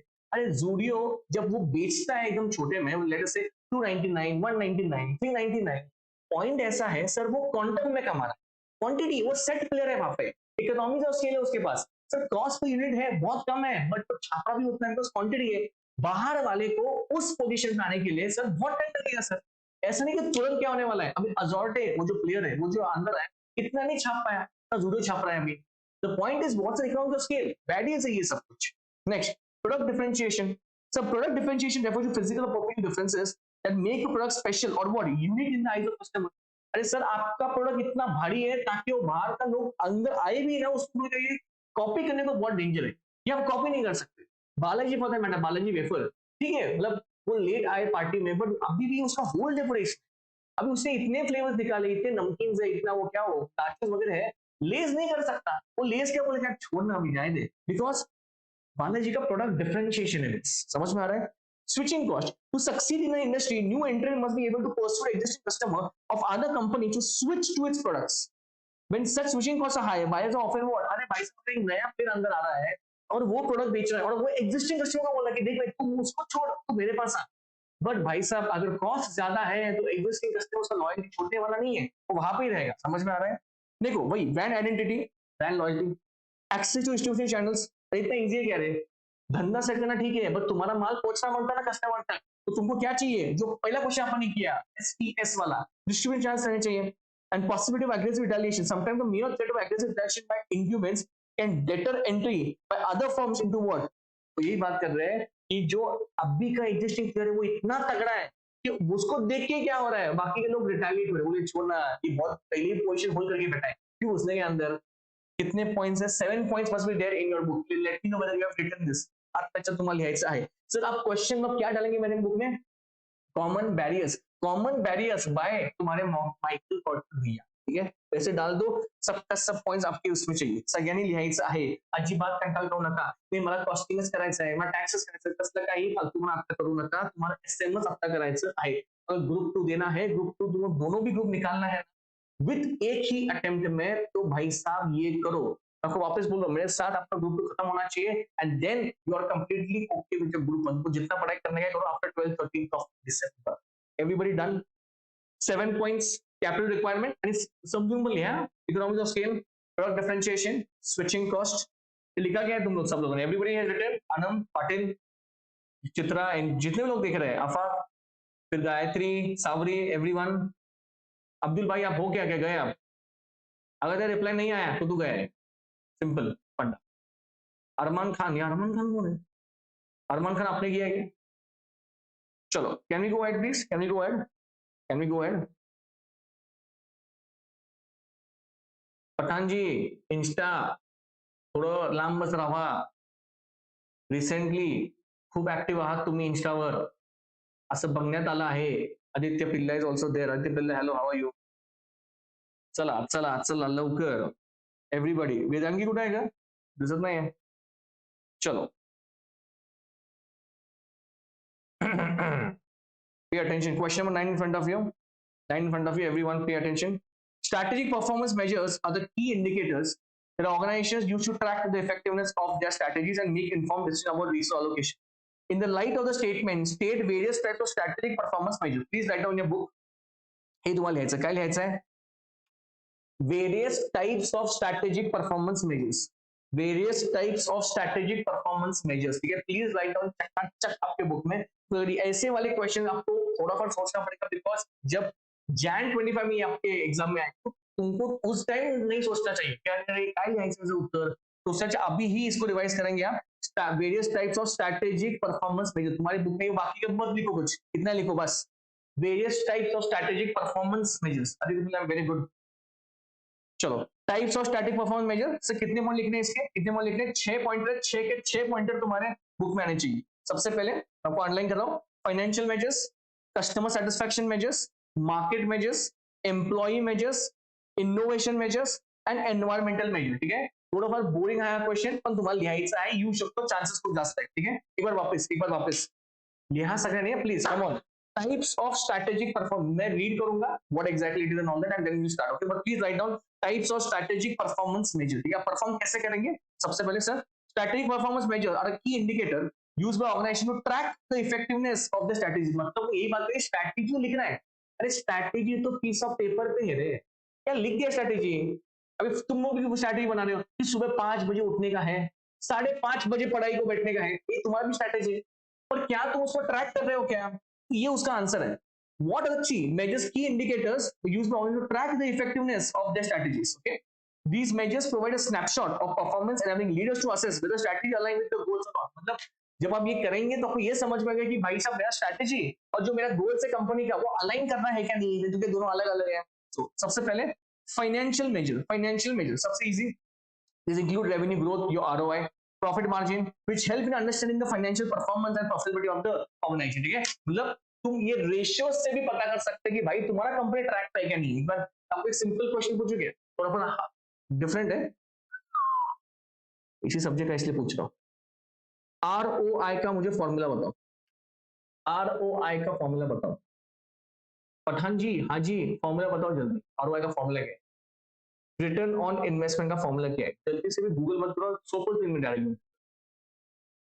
जर गूगल वगैरह केलं, पुस्तक गूगलला एफएम चं बघा.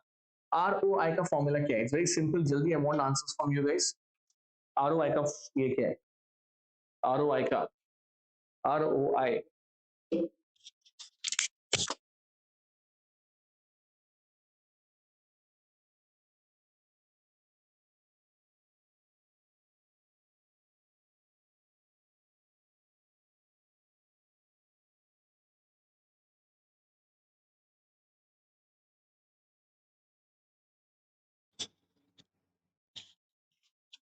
अरे देवा, अरे देवा.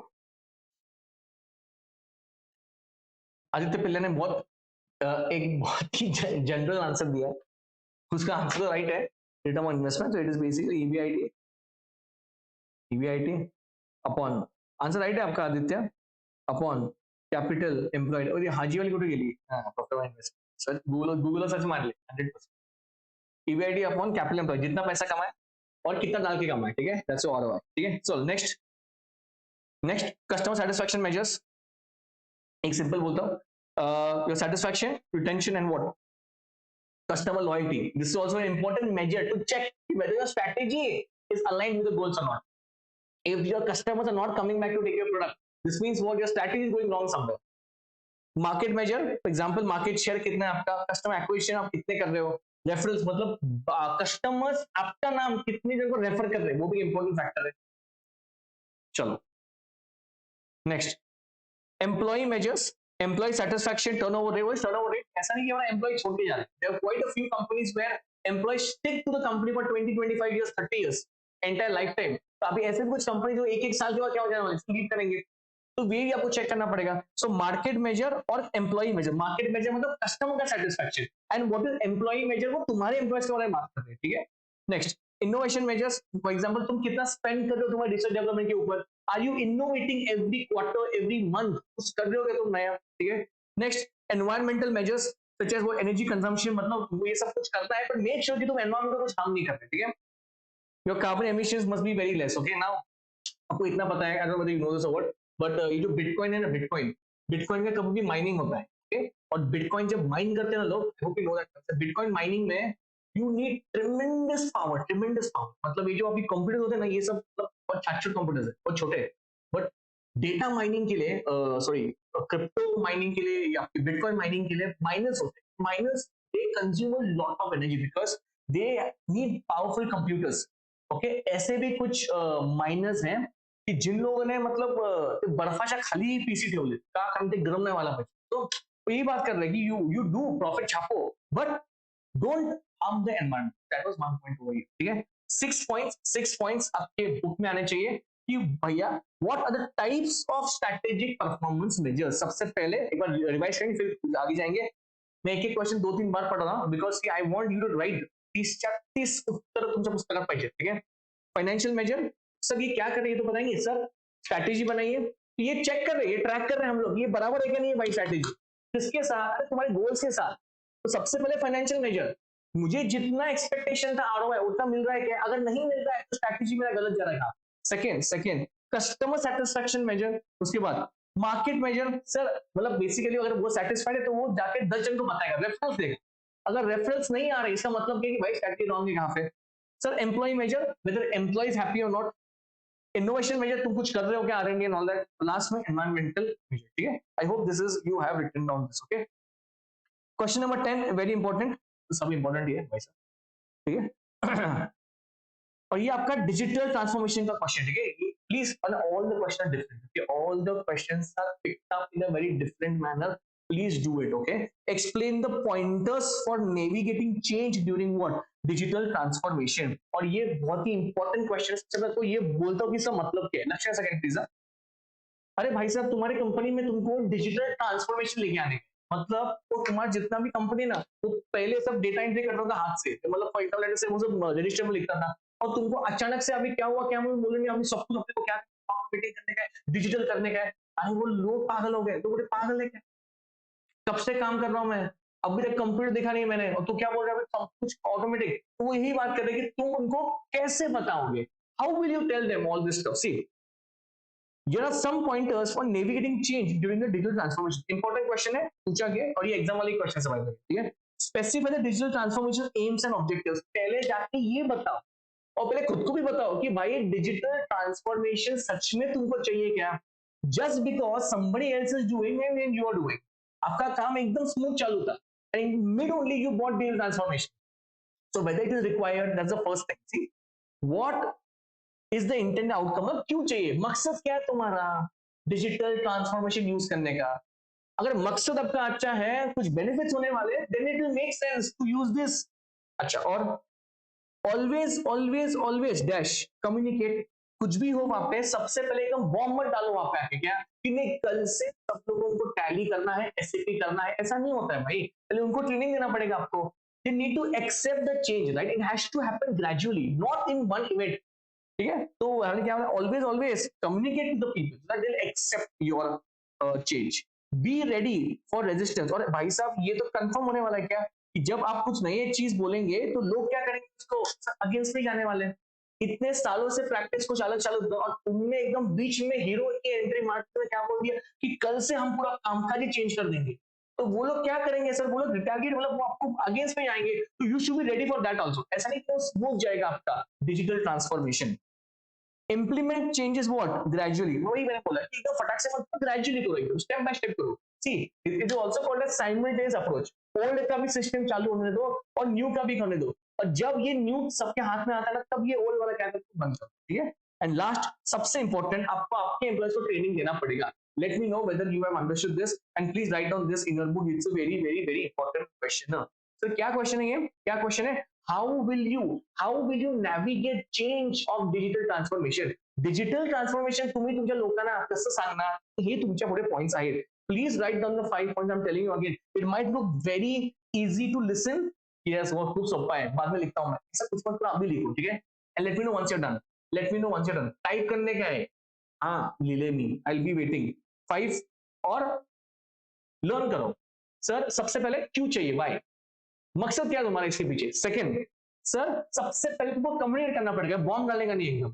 Third, you have to be ready for resistance, वो अगेंस्ट में आने वाले हैं आपके, आपको रेडी होना चाहिए। उसके बाद आप जो भी चेंज हो ग्रेजुअल लेके आओ, नॉट एकदम फटाक से। लास्ट में क्या है, आपको ट्रेनिंग देना पड़ेगा लोगों को, ठीक है, जो भी आपका नया टेक्नोलॉजी हो।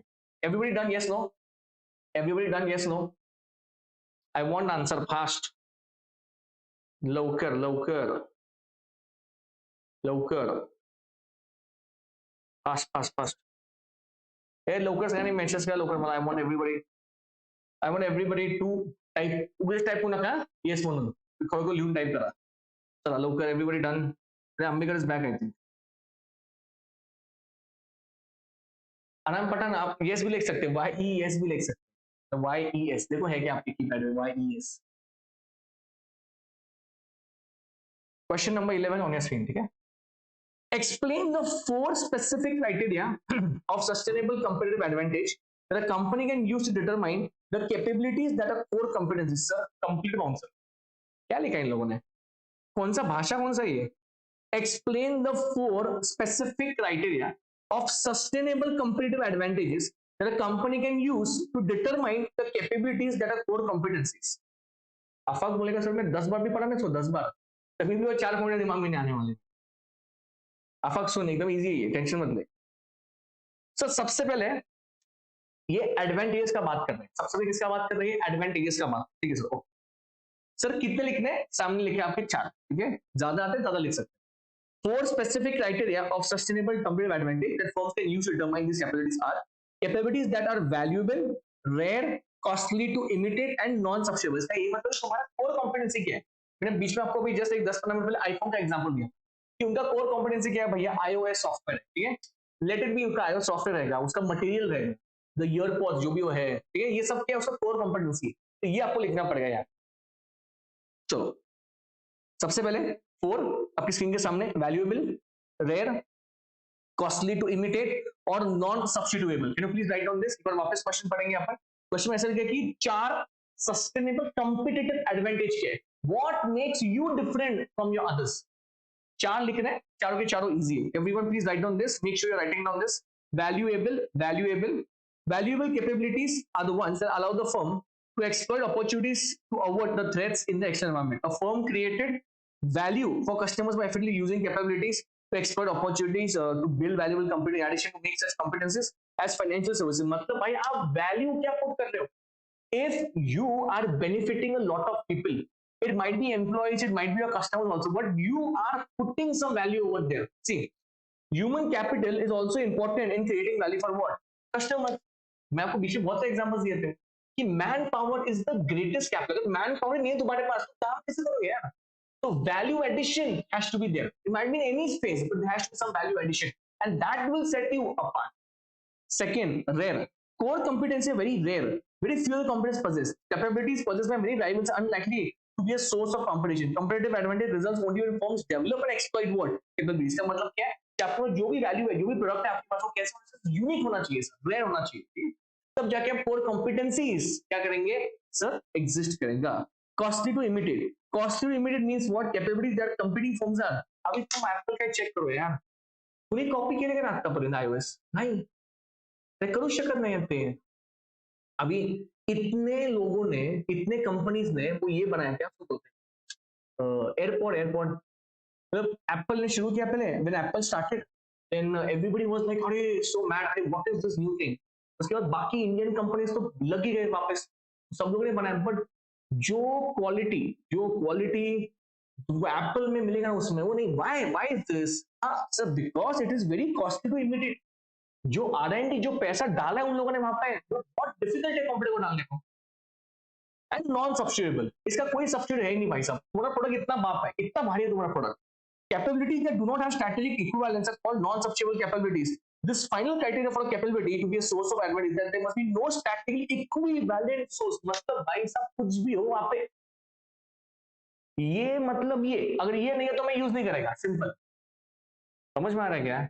अभी all over the world Starbucks के आउटलेट है, all over the world Starbucks क्या होता है, स्टारबक्स के लिए बहुत कंपटीशन है boss, there so much competition, India में कितना कंपटीशन है उसको, like every now and then new coffees are coming up, but still Starbucks is one of the leading coffees, तो अभी भी वो टॉप में ही है अभी भी। Reason why is that sir, लोग बोलते कि नहीं भाई, जिसको वो स्टारबक्स को पीने वो वहां पे जाके पिएगा, वो यही चाहिए मुझे। अगर आफाक को स्टारबक्स कॉफी पसंद है, उसको इसको तो लेके गया, तो आफाक यही बोल रहा है मुझे यही चाहिए, अगर ये नहीं तो मैं कॉफी किसको भी पिलाऊंगा, इतना वो ऊपर है।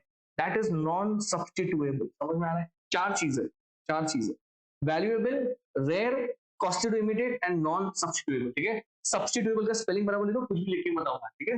2 मिनट वेट करता हूं मैं, आप आराम से लिखेंगे, let me know once you done, let me know once you done. Valuable, rare, costed to imitate and non substitutable. Anand ji आपको भी लिखना है, पठान जी आपको भी लिखना है, फास्ट। अंबेकर, गायत्री, अब्दुल, अब्दुल है क्या तू? अब्दुल गिलो तुम, अब्दुल को शायद बुलावा आ गया बाहर से। बाकी लोग एवरीबॉडी डन? सावरी लिखा आपने? Aditya, fast fast fast fast,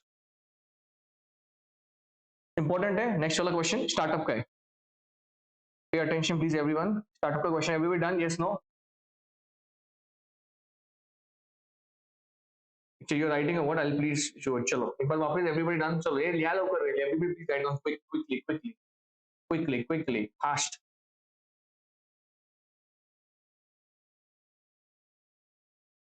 चलो fast. Startups rarely aim for stability strategy. Please pay attention. Every question is different. Okay. Startups rarely aim for stability strategy. While agreeing with the statement or otherwise, support your point of view by briefly stating as to when the stability strategy is meaningful. Khatarnak question, khatarnak. State the major reasons for considering stability strategy as one of the corporate strategies by a company.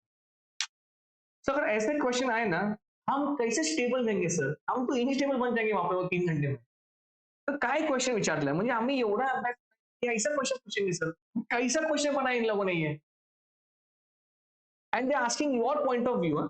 जो पहले वाले पढ़ा था ना अपन ने, you disagree you agree and all that. See, startups rarely aim for stability strategy, इसका मतलब तो ये यही सोचने को तुमको 10 मिनट जाए। सर 1 मिनट, क्या बात कर रही है? Startups rarely aim for stability. See, startup का मतलब क्या है भाई? See, every day is dynamic for them, मतलब every day something is happening, they are not stable, no. अभी नाम ही स्टार्टअप है भाई, अभी ओपन हुआ है business, so every now and then they are trying something, or this trial and error happening, so वो क्या बात है कि rarely these guys will go for stable, they are very aggressive, so these guys they rarely go for something very stable, that's the first line। while agreeing with the statement or otherwise, जो अगर आपका agree नहीं करते आप, support your point of view by stating as to when the stability strategy is meaningful। देखो कैसा बात question है, अगर तुम्हाला सच में ध्यान रहेगा ना, सच में तुम्हाला इस क्वेश्चन मजा आएगा। त्यांनी पहिले हे विचारलं, हे सांगितलं तुम्हाला कि these guys they rarely go for stability strategy। Second क्या बात किया उन लोगों ने कि तुम उसको अग्री करो नहीं करो, पर हम तुम्हारा एक पॉइंट ऑफ व्यू पूछ रहे, क्या पूछ रहे कि भैया ये स्टेबिलिटी स्ट्रैटेजी जो है तो स्टार्टअप यूज करे नहीं करे, ये मीनिंगफुल कब है, when it is meaningful for stability strategy, ये उनका सेकंड है। State the major reasons for considering stability strategy as one of the corporate strategies by company. Sir हे बघून आमचं धाकधूस होणार पेपर, आंबेडकर क्या लिखना सांगतो मला इथं, तू क्या लिख के आएगी यहाँ पे, what you will write in this. So number 1, first of all तुमको बताना है, पठान जी सुनो, तुमको पहले उनको बताना है तुम अग्री कर रहे हो या डिसअग्री कर रहे हो। देखो सबसे पहले आपका ये पूछा है, पॉइंट ऑफ व्यू पूछा है, पीओवी पूछा है आपका। सबसे पहले yes I agree with the given statement, अरे बराबर है ना, स्टार्टअप्स थोड़ी इमेज जाएंगे स्टेबिलिटी के साथ, and they will be very aggressive in the nature, तो शार्क टैंक में सब लोग आते हैं, so they want to grow, they want to expand, that's why they come there and they pitch and they want money out of it, so they don't want to settle down on something। So see, सबसे पहले आपने क्या किया, I agree with the statement, okay चल पुढे, startups rarely aim for stability strategy, copy paste किया है, because they are in the early stages of addition development, वही बात कर रहा हूँ कि early stages में वो, where speed and agility are very critical, they have to be on their toes, they have to be very fast। तो startup का जमाना है भाई, अगर तुमने ऑन द टोस आपने कुछ नहीं किया तो तुम्हारा कॉम्पिटिटर कर देगा फिर। Stability strategy is more relevant for businesses that have reached maturity. भाई सब टाटा फॉर एग्जांपल यार, अरे भाई जमाना हो गया, अरे पीढ़िया पीढ़िया बिजनेस मध्ये स्टेबल है अभी वो एकदम, समझ में आ रहा है क्या? तो जो मैच्योर हो गए हैं, which are mature in the business, they are more stable over there. Where maintaining current operations and market share becomes a priority. Startups have focused on rapid growth. वही बोल रहा हूँ मैं सबसे. Market penetration, घुसने का उनको मार्केट में. Stability usually considered when a business has more expanded to full capacity. I hope you have got this. I hope you have got this. ये समझ में आया तुमको समझ में आया क्या? सबसे पहले क्वेश्चन समझून घ्या, तुम्हाला आवडेल, तुमको स्ट्रैटेजिक मैनेजमेंट पसंद आएगा, तुमको ज्यादा पढ़ाई भी करना पड़ेगा तो तुम क्वेश्चंस को समझ सकते, ठीक है सर? ये वाले लाइन में, ये वाले पैराग्राफ में हमने उनको इतना ही बताया कि हम अग्री करते स्टेटमेंट से कि जो स्टेबिलिटी स्ट्रैटेजी है वो स्टार्टअप के लिए इतना बाबा इंपॉर्टेंट नहीं है सर. स्टार्टअप्स को ग्रोथ चाहिए सर, एक्सपांशन चाहिए, त्यांचा एवरीडे क्रिटिकल असतो, ये उनको बताया. सेकंड, अभी तुमको सेकंड क्या है, तुमको ये बताना है कि stability strategy is meaningful when. Sir एक पॉइंट समझ में हमको अभी, तो स्टेबिलिटी स्ट्रैटेजी तभी मीनिंगफुल है जब कोई एक बिजनेस मैच्योर हुआ है. क्या हुआ है? क्या हुआ है? मैच्योर हुआ है. जब मैच्योर हुआ है तब उसको वो ऑब्वियसली तब वो स्टेबिलिटी स्ट्रैटेजी यूज करेगा. सर ये तुम्हारा पॉइंट खाली लिया है, I hope you right this. सबसे पहले when a firm continues serving the same markets with the same products and services, highlight करता हूं मैं इसको, मतलब भाई सालों साल तुम उसी धंधे में हो, you have got hands on that business now. Second, firms whose products are on what stage maturity, ये तो शब्द आना ही चाहिए उस आंसर में. अगर मैच्योरिटी इस आंसर में नहीं आया इस आंसर में, तो भाई साहब वो एग्जाम में कुछ नहीं होने वाला है. Stability helps consolidate gains after rapid expansion, optimize returns on committed resources, enhance functional efficiencies. तीन शब्द है बघा, consolidate, optimize returns आणि enhance, अभी बाकी जब करतो मी, and enhance functional efficiency. वो क्या बात कर रहे हैं कि भाई expansion का फेज तुम्हारा चला गया है, तुमने एक्सपांड कब का कर दिया है, अभी तुम ऐसे पोजीशन पे हो कि तुम अभी क्या करते हो, सब पैसा छाप लो. स्टेबिलिटी हो, you are consolidating all the gains after expansion, उसके बाद रिटर्न्स तुमको मिल रहे हैं, और क्या है सर, एफिशिएंसी भी एनहांस हो रहा है, बिकॉज लर्निंग कर्व भी बढ़ रहा है हमारा. समझ में आ रहा है? ये तीन पॉइंटर्स है. Next, major reasons for choosing a stability strategy. Sir क्या बात कर रहे हो सर, कितने क्वेश्चन पूछे इन लोगों ने, लक्ष्य है second please, everyone please pay attention. सबसे पहले क्या पूछा है? फर्स्ट सर, पहले आपका पॉइंट ऑफ व्यू पूछा था जो आपने ऑलरेडी क्लियर किया. उसके बाद सेकंड क्वेश्चन ये पूछा इन लोगों ने कि स्टेबिलिटी स्ट्रेटजी मीनिंगफुल क्यों है, और थर्ड क्वेश्चन ये पूछा इन लोगों ने आपको कि what are the major reasons for considering this. तो देखो क्या मेजर रीजन. सबसे पहले maturity production life cycle properly किया, comfort of staff with fever changes and what risk. Because see remember one thing, stability strategy जब choose करते हो ना, तो भाई साहब you are not very aggressive, you don't want that perspective, you're not firing employees, वो नहीं होता है. तो living comfort with staff, stable action environment, a need to consolidate after rapid growth where it is not advisable to expand as it may perceive as possible. वो क्या बात कर रहे हैं कि भाई साहब हमको अभी एक्सपांड करना ही नहीं, we are very happy with what we are right now. So in that you will use what? Stability strategy. Very very simple. I hope you are writing down this. I hope you are writing down this. Okay. Everybody writing down. Did you understand this question? It's a wonderful question. It's a wonderful question. But तीन question इसमें hidden है. तीन question, पहला तुम्हारा point of view, second why it is meaningful, and third the reasons. I hope आपको समझ में आएंगे. आपका पॉइंट ऑफ व्यू पूछा इन लोगों ने, फिर मीनिंगफुल वो है क्या नहीं पूछा, और लास्ट में ये पूछा कि रीजंस पूछा आपको. अगर तुम ये तीन क्वेश्चन का आंसर नहीं लिखे ना, उसको मार्क्स मिलेगा नहीं. ठीक है, समझ पा रहे हैं आपको? चला ये वाला क्वेश्चन रिपीट हो गया, मतलब रिपीट मतलब यहाँ पे नहीं, वो एग्जाम रिपीट हुआ था, वो 4 वाला पता है, वो 4 क्राइटेरिया मैंने आफाक का एग्जांपल लिया था. Valuable, rare, costly to imitate और नॉन सब्सटेबल. ठीक है, नेक्स्ट चला, इंपॉर्टेंट है आपकी स्क्रीन के सामने. कुछ गेलो, हाँ इतना है क्वेश्चन 14. इसके बाद थोड़े टाइम में आपका केस लॉ शुरू हो जाएगा, केस स्टडी शुरू होगा, वो भी बहुत ही भारी है. Everyone paying attention. Value chain analysis consist to activities. Okay, primary activities और सपोर्ट एक्टिविटीज, खुद ही वो आपको बता रही है. एज पर माइकल पॉटर भैया, both the activities are intertwined, मतलब they are what each other. Do you agree with the statement? वापस वही पूछा है, आपका पॉइंट ऑफ व्यू पूछा है. Also delineate the main areas in which primary activity of organisation are group. सबसे पहले सर ऐसे वो डेंजर क्वेश्चन डालते ना सर, क्या डाला है क्वेश्चन इन लोगों ने? Also delineate. सर ऐसा लग रहा है कि जाके डिक्शनरी के साथ ही बैठे आपके एग्जाम. तो सबसे पहले तो वो वहां सुपरवाइजर को ये पूछना पड़ेगा कि इसका मतलब क्या है. सो जोक्स अपार्ट, डिक्लेयर का मतलब ये होता है कि भाई साहब You explain, you tell what are the main areas in which primary activity और organization. सबसे पहले क्वेश्चन समझ लेते हैं क्या है सर, ये वैल्यू चेन का क्वेश्चन है. इसमें दो एक्टिविटी होते हैं, पता है आपको, primary and this your secondary. Support activity अपन बोलते हैं. माइकल पॉटर ये बोलते हैं ये दोनों भी क्या है, साइमल्टेनियसली इंटरट्विन्ड है. Do you agree with the statement? सबसे पहले yes I agree with the statement, ये बड़े अक्षर में आना चाहिए. Value chain analysis consist to activities, primary and support. As to Michael Porter both the activities are intertwined, मतलब वो एक दूसरे के साथ आप उसको सेपरेट कर नहीं सकते. They have to go together. It is a tool used to examine the activities that create value in the organization, helping to enhance efficiency.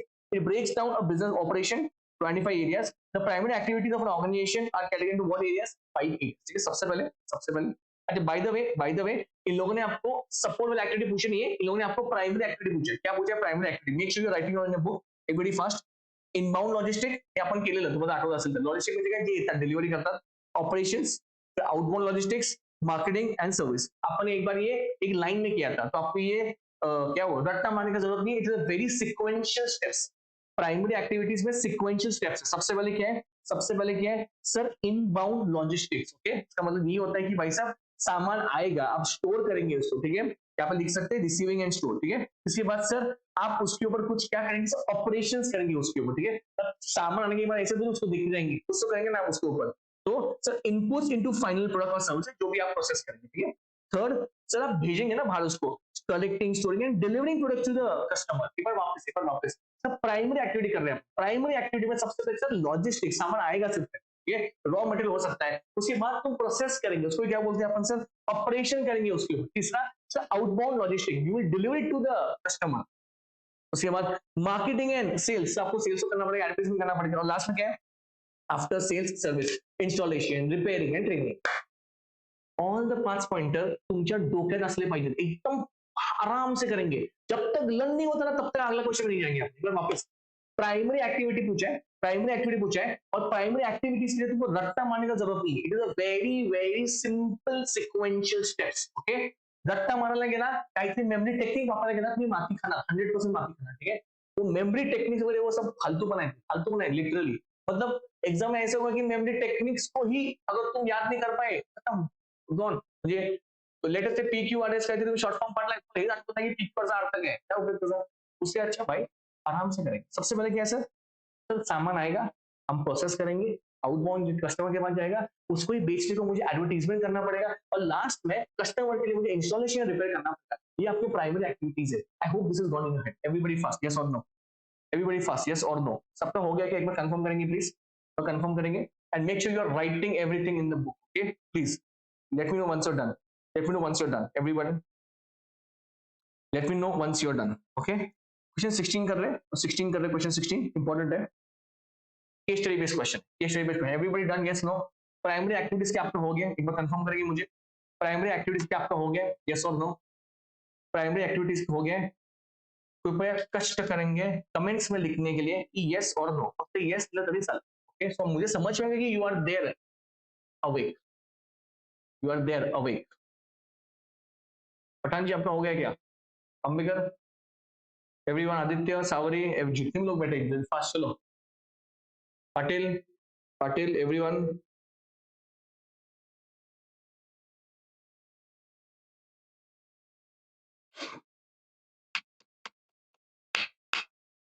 चला नेक्स्ट. सर ये केस स्टडी बेस्ड क्वेश्चन है, बहुत भारी question है, ध्यान देंगे. Symergy Limited is a manufacturing a product since year 2010. The company was doing well till year 2020. Okay? After that, its market share started declining. Accumulated losses started mounting and in turn carried a persistent negative impact on its cash flow. मतलब थोड़ा सा उनका ये हो गया, 2010 से शुरू किया था, बहुत भारी चल रहा कंपनी, तो 2022 तक पहुंचने तक उसके बाद क्या हो गया सर, नेगेटिव कैश फ्लो में आ गया. ठीक है. As a result, the model of the employees was not up to mark. Even the employees were not very happy.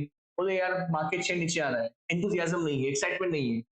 The board of directors of the company thought it proper to continue its business by placing emphasis on improvement in internal efficiency. तो BOD ने meeting किया, meeting में ऐसा decide किया काम करता है, तो बाहर का छोड़ दो, हम अपने इंटरनल एफिशिएंसी पे कॉन्सेंट्रेट करते हैं. In view of the same, the board of directors is evolving a workable action plan with the intent to ensure a radical change in direction and strategy, which includes revamping in top management. Whenever you are reading a case study, make sure you read very properly. बराबर वो बीच बीच में कोई ऐसे शब्द डालेंगे जहां पे वो इंपॉर्टेंट रहने वाले हैं। रीवैम्पिंग का मतलब क्या होता है सर? रीस्ट्रक्चर करना, रीचेंज करना। क्या रीचेंज करना सर? Top management. तो जितने भी टॉप मैनेजमेंट, जितने भी डायरेक्टर्स हैं, उनको कुछ शिफ्ट करना चाहिए ताकि कुछ नए फ्रेश आइडियाज भी आ सके बाहर से। Which retrenchment strategy company should adopt in a given situation? Also state the stages in the action plan for the strategy. एक बार वापस आपको पूछे, ए आपका ऐसा सोप दूंगा ना ब्रेक, कितना हुआ है? 1.5 घंटा हुआ है सिर्फ, और अजीब बात नहीं। एफएम बिफएम थोड़ी है तुमको ये करने के लिए ब्रेक पे। वो अब्दुल कब का ब्रेक में गया, वो अभी तक आया नहीं है, ध्यान दो। Which retrenchment strategy company should adopt in a given situation? क्या है सर? सबसे पहले in the given situation, the suitable retrenchment strategy is dash strategy. What's a turn around strategy? आपने अभी just किया था जब मैं आपको go through कर रहा था chapter, ठीक है? Turn around strategy. This strategy is designed to reverse the company's decline and restore its profitability. Turn around का मतलब क्या होता है सर? ऐसा नहीं कि उसको एक step पीछे लेना होगा, नहीं। हम turn around इसलिए करते हैं ताकि हमारा कंपनी profitable position पे है। Because negative cash flow चालू है, so we want to do something where my company is again restored back in the original position which it was few years back. ठीक है? सर अच्छा, तो question में दो पार्ट है। एक तो बताना है उनको कि भाई साहब which type of strategy it is, और सेकंड आपको ये बताना है कि भाई साहब इसके स्टेजेस क्या है। एकदम लक्ष्य का सेकंड प्लीज, क्या क्या स्टेजेस है सर? आपके स्क्रीन के सामने है, देयर आर 5 स्टेजेस, आपको लिखना है ये स्टेज 1, स्टेज 2, स्टेज 3, 4 एंड 5। नाम क्या क्या है इसके आपके स्क्रीन के सामने? Assessment of current problem. तो अगर आपके क्लाइंट को आपको रीस्ट्रक्चर या टर्न अराउंड स्ट्रैटेजी करके देना है, सबसे पहले आप जाके उनको ये पूछेंगे कि भैया आपका अभी का प्रॉब्लम क्या है? मोरल डाउन है एम्प्लॉइज का, नेगेटिव कैश फ्लोज है, ये आपको पता होना चाहिए ना, तब तक आप उसको रीस्ट्रक्चर करेंगे। Second, analyse the situation and develop a plan. आप एनालाइज करके एक प्लान बनाएंगे, क्या कर सकते हैं हम?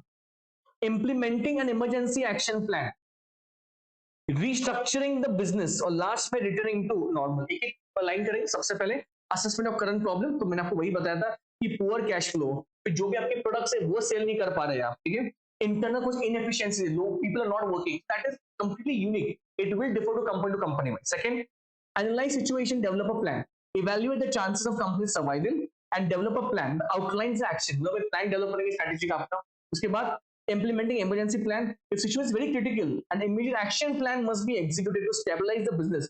इसमें involve cutting cost। वो क्या बात है कि एकदम drastic आपको कुछ चेंज चाहिए। तो फॉर एग्जांपल लेट अस से you have a lot of man power, over Manning हो गया, तुमने 10 जन के काम किए, तुमने 20 जन वहां पे लगा के रखे, तो you need to cut down on the employees also, आपको कॉस्ट भी कम करना पड़ेगा, ठीक है? That is emergency action plan, very very fast. Restructuring the business, focus on restructuring the company's core business operations, especially they have been significantly affected. This stage involves efforts to improve efficiency, restructure finances, and position the company. For example, let us say, अगर आपको loan की जरूरत है तो then you have to convince the bank, because see, remember one thing, if negative cash flow is there, bank it will be very difficult for you to convince the bank to और loan देने के लिए। तो वो क्या बोलेगा, भाई वो पहला लोन दे मुझे। So you need to have a very healthy conversation. You need to give them a convincing, no, we are going to bounce back. तो क्या बात है? Restructuring the business, you can restructure on your operations, even in the finances also. और last में ये सब होने के बाद there will be signs of you coming back to the normal position. Okay? 5 stage आपके बुक में होने चाहिए अभी की अभी। Let me know once you're done with this. Let me know once you're done. Sir ये क्या है? ये turn around strategy, turn around strategy के 5 स्टेजेस आए। टर्न अराउंड बहुत सिंपल है, इट्स अ सीक्वेंशियल थिंग, रट्टा मारने की जरूरत नहीं इसमें। सबसे पहले सर करंट प्रॉब्लम को असेस करेंगे, फिर आप एनालाइज करके प्लान बनाएंगे, फिर आप इमरजेंसी एक्शन प्लान भी बनाएंगे ताकि कुछ एकदम इमीडिएट मुझे कुछ एक्शंस लेने हो, तो फिर मैं मेरे बिजनेस को रीस्ट्रक्चर करूंगा, एग्जांपल फाइनेंसेस, ऑपरेशंस को, और लास्ट में I will gradually return back to my normal position, ठीक है? Have you written down this? Yes or no? Have you written down this? Yes or no? Yes or no? Everyone, fast. Yes or no? Fast. सबका हो गया क्या? एक बार confirm करेंगे आप मुझे? Question number 17. Question number 17 on your screen. Question number 17 on your screen. It's a very unique question. Okay, it's a very unique question. Can I read it out for you guys? Market for baby care, ready-made garments for newborn, toys and strollers meant for babies are there. Mrs. माँ की पसंद, अरे बाप रे, माँ share दे रही थी, माँ की पसंद, पुरुषवाचक नहीं, माँ की पसंद is desirous to introduce a new product for existing customer and new customers as well. Okay, I'll read the question again once. Market for baby care, ready-made garments for newborn, toys and strollers meant for babies are there. ठीक है, ये माँ की पसंद is desirous to introduce a new product for existing customers and new customers as well. ठीक है, the market for such products is very narrow. मतलब it is the segment is very छोटा. ठीक है, pay attention. Do we have to write sequentially 5 चीज? हाँ Chitra yes, Chitra yes. Fast आपको लिखना पड़ेगा. पतंग कितना हंसेगी यार, कितना हंसेगी. Chitra Ambekar, your question has been answered by Aditya Pillai. On one side there are customers who are price conscious, and on the other side there are customers who are ready to pay premium charges for an upscale product. The company wants to charge low price relative to other firms that compete within the target market for customers who are price sensitive and also wants to charge premium based on uniqueness for rest of its products. मतलब वो क्या कर रहे हैं? It's a very simple answer. They want to segment their audience. अभी आपको पता रहेगा यार, ये डेविस का भी कितने निकल रहे पता है, बड़े बड़े शॉप्स दैट काय थे फर्स्ट क्राय आणि यो क्राय, मतलब premium. They know what audience, मतलब एक खिलौना फॉर एग्जांपल से can get it normal also outside, but if you go to these upscale shows तो उसपे क्या होने वाला है, वो चार्ज करेंगे ज्यादा. तो these guys they want to segment everything. Okay, which of the strategies being considered by the company, वो आपको ही पूछ रहे. Out of strategies are suggested by Michael Porter भैया at business level, also outline the advantages and disadvantages using the विशेष सम बोला है. मतलब इन्होंने ऐसा पूछा आपको कि अरे यार पहले तो आप ही बताओ कि स्ट्रैटेजी यूज क्या कर रहे हैं. ये क्या वो माँ की पसंद. एंड सेकंड ये भी पूछा गया है कि आप जो भी स्ट्रैटेजी लिखेंगे उनका एडवांटेज और डिसएडवांटेज भी चाहिए. तो सबसे पहले यू नीड टू अंडरस्टैंड कि what exactly this is. Okay, so भाई साहब ये फोकस स्ट्रैटेजी इस्तेमाल कर रहे हैं. एक स्ट्रैटेजी कौन सा इस्तेमाल कर रहे हैं? Focus strategy. इंपॉर्टेंट है क्वेश्चन प्लीज. पिल्लाई म्हणते फर्स्ट कराय. ठीक है बाबा पिल्लाई, लक्ष्य दिया. Focus strategy, focus strategy. Okay, ये पहले आपको आइडेंटिफाई करना पड़ेगा, शुरुआत से होगा. The company माँ की पसंद is adopting a focus strategy that incorporates both focus cost leadership and focus differentiation strategy. मतलब जो भी आपका ऑडियंस है आप उसके हिसाब से ही कर रहे हैं. ठीक है, मार्केट का भी आपका प्राइसेस भी वैसे ही रहने वाले. Okay, very simple. अरे सिंपल यार, योर टाटा, अब टाटा का क्या जूडियो भी है, वो जारा भी है, वहां पे जमीन आसमान का फर्क है. जमीन आसमान का फर्क है. वहां पे टी शर्ट तुम जाओ जारा में, पूरा घर सब कुछ चला जाएगा. वो 5-6 हजार का टी शर्ट बेच रहा है वहां पे जारा वाला. जुडिओ आरामात 1000 रुपयाची नोट घेऊन जावा, तुम्ही 2-3 बॅगा घेऊन बाहेर येणार, सगळं मिळणार तुम्हाला. स्वेट मिळणार, टी शर्ट मिळणार, सगळं. ऑडियन्स बायफर्केट किया म्हणून. ठीक है, pay attention. So in the given case, माँ की पसंद aims to target pre-conscious customers by charging low prices related to other firms within the narrow market of baby care products. This aligns with the focused cost leadership, where they are targeting on the cost obviously. The firm competes based on price with a targeted niche. Niche का मतलब क्या होता है? एक particular segment of a market. Okay, you understand this, everyone? चलो. Now, sir, इतना लिख के छोड़ने का नहीं है अपने को. They're not only asking you कि what exactly this is, what strategy. मतलब ये भी पूछा होगा कि इसका advantage disadvantage क्या है. देखो, advantages of using a focused strategy. Sir क्या क्या आपको फायदा मिलेगा? सबसे पहले प्रीमियम प्राइस, मतलब जिस सेगमेंट को आपको टारगेट करना है उस सेगमेंट से आपको उतना चार्ज करें. फॉर एग्जांपल यार तुम्हारा कौन है वो सभ्य सभ्य साची सभ्य, और वो दूसरा कौन है? मनीष मल्होत्रा. अरे तो these guys have targeted very niche market, right? तो लहंगा चाहिए, you will go like ones who have very deep pockets और पैसा भर भर के है, वहां पे जाओगे. तुम तुलसी बाग थोड़ी जाना. भले तुलसी बाग में मनीष मल्होत्रा मिल रहा है, वहां पे थोड़ी जाने वाले. नहीं नहीं, हम पैसे हैं हमसे. समझ में आ रहा है क्या? प्रीमियम प्राइसेस होगा इसमें. You can charge higher prices because हमारा माइंडसेट ही ऐसा है. समझ में आ रहा है? Expertise in niche market.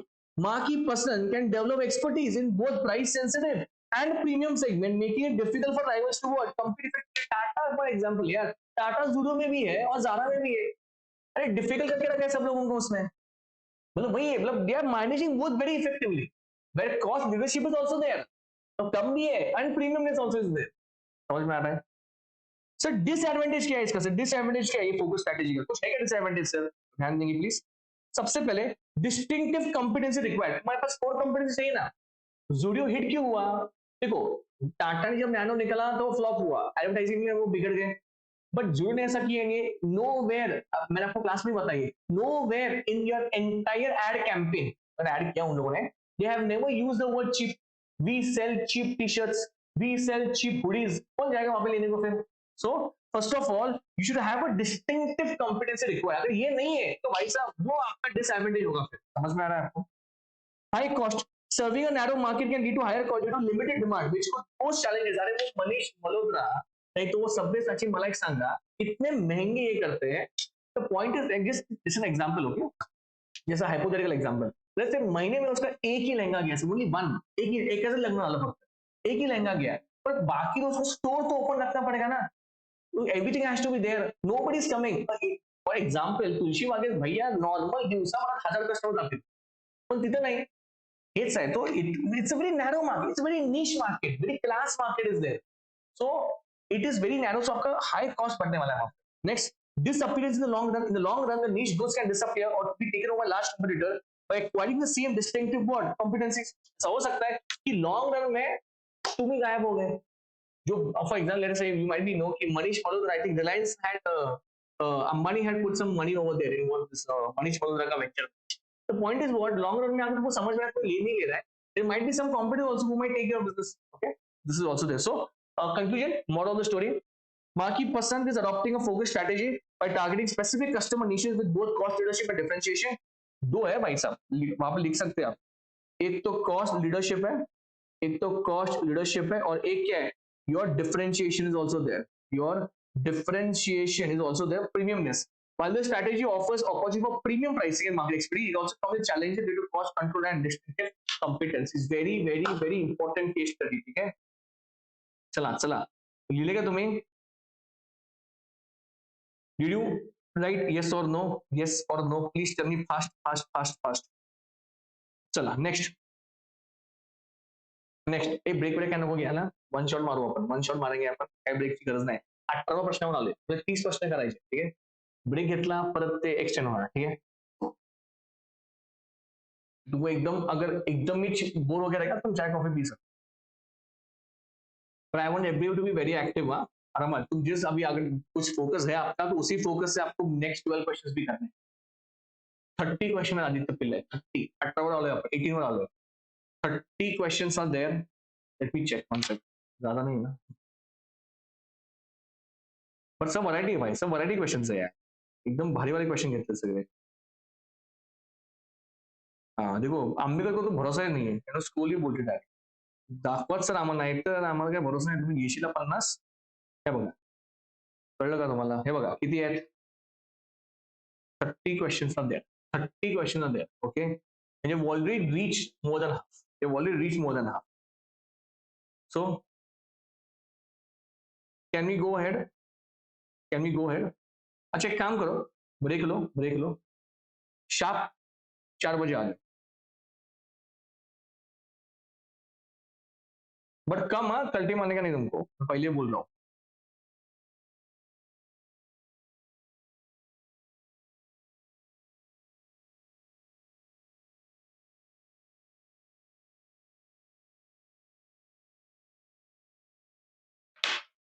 Come fast. वो लास्ट क्वेश्चन का पूछिए, तो लास्ट क्वेश्चन तो बता, क्वेश्चन 17 होय असं होय. अगं युट्यूब वर आहे ना, मागे जा की मग. काय तुम्ही रे, असं कसं रे तुम्ही?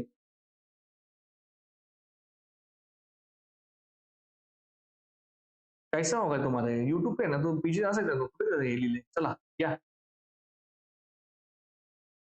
लवकर या सगळ्यांनी. हा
चला everybody okay, everybody back.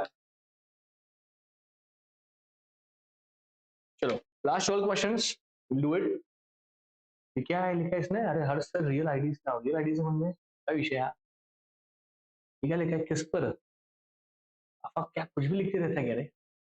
Aditya पिल्ला, ये क्वेश्चन हाँ मैं शेयर कर दूंगा आदित्य. आफाक बालिश, आफाक बालिश, अच्छा ठीक है. और क्या नीचे लिखा है गाइस? कपिल सर लेने वाले क्या हमारे? कपिल सर लेने वाले क्या मैराथन? अरे कपिल सर ने लिया, मतलब he took important chapters of first. I upload the videos. He did not take it live, but he took it. Videos है सर के, मैं अपलोड कर दूंगा, ठीक है. हम्म, चला चला everybody here, everybody here. Okay, can we start? Please give me a yes or no. शुरू कर सकते हैं अपन. हम्म, हम्म, हम्म, चलो okay, we'll start with question number 18. What do you understand by strategic alliance? ठीक है, alliance का मतलब क्या होता है? Coming together, it's like a joint venture more or less. Okay, and discuss its advantage. भाई साहब ऐसे वाले questions में you need to know one thing, that पहले आपको उनको explain करना पड़ेगा strategic alliance का अर्थ क्या है, and then you will go to the advantage. Okay, make sure you're writing both. Okay, pay attention. चलो. A strategic alliance is a relationship between two or more businesses that enables them to achieve certain strategic objectives. Okay, so both are coming together. The strategic partners maintain their status independent and separate entities share the benefits. Okay, so both will come together and then they'll form an alliance. Okay, so इससे क्या क्या advantages होंगे तो आपके screen के सामने please do write down in front of me. सबसे first लिखेंगे आप please advantages of strategic alliance. OESP, ठीक है, please write it down, please write this down. Organizational, economic, strategic and political. Sir organization का मतलब strategic alliance helps to learn necessary skills and certain capabilities from their partners. So if both of them come together, they will also understand the technical know-how of the other partner. Economic, when both the partners are coming together, both firms are coming together, both companies are coming together, the cost will also come down because the cost will get bifurcated. Strategy, rivals can join together to cooperate instead of competing. सबसे best आपका ये था, आपका Vodafone idea जिसको वी है, तो they are partners both of them and both of them are achieving all of these stuff which is part of you. Okay, so sir अभी ये लोग दोनों कंपटीशन में नहीं आ रहे, वो दोनों क्या पूछते हैं sir, they are cooperating instead of competing with each other. Okay, and they can also go ahead to make what great strategies also. तो obviously वो इसको इसके लिए अपने जियो के लिए, तो जियो को आउटग्रो करने के लिए इन लोगों ने क्या है, they came together. And last is political.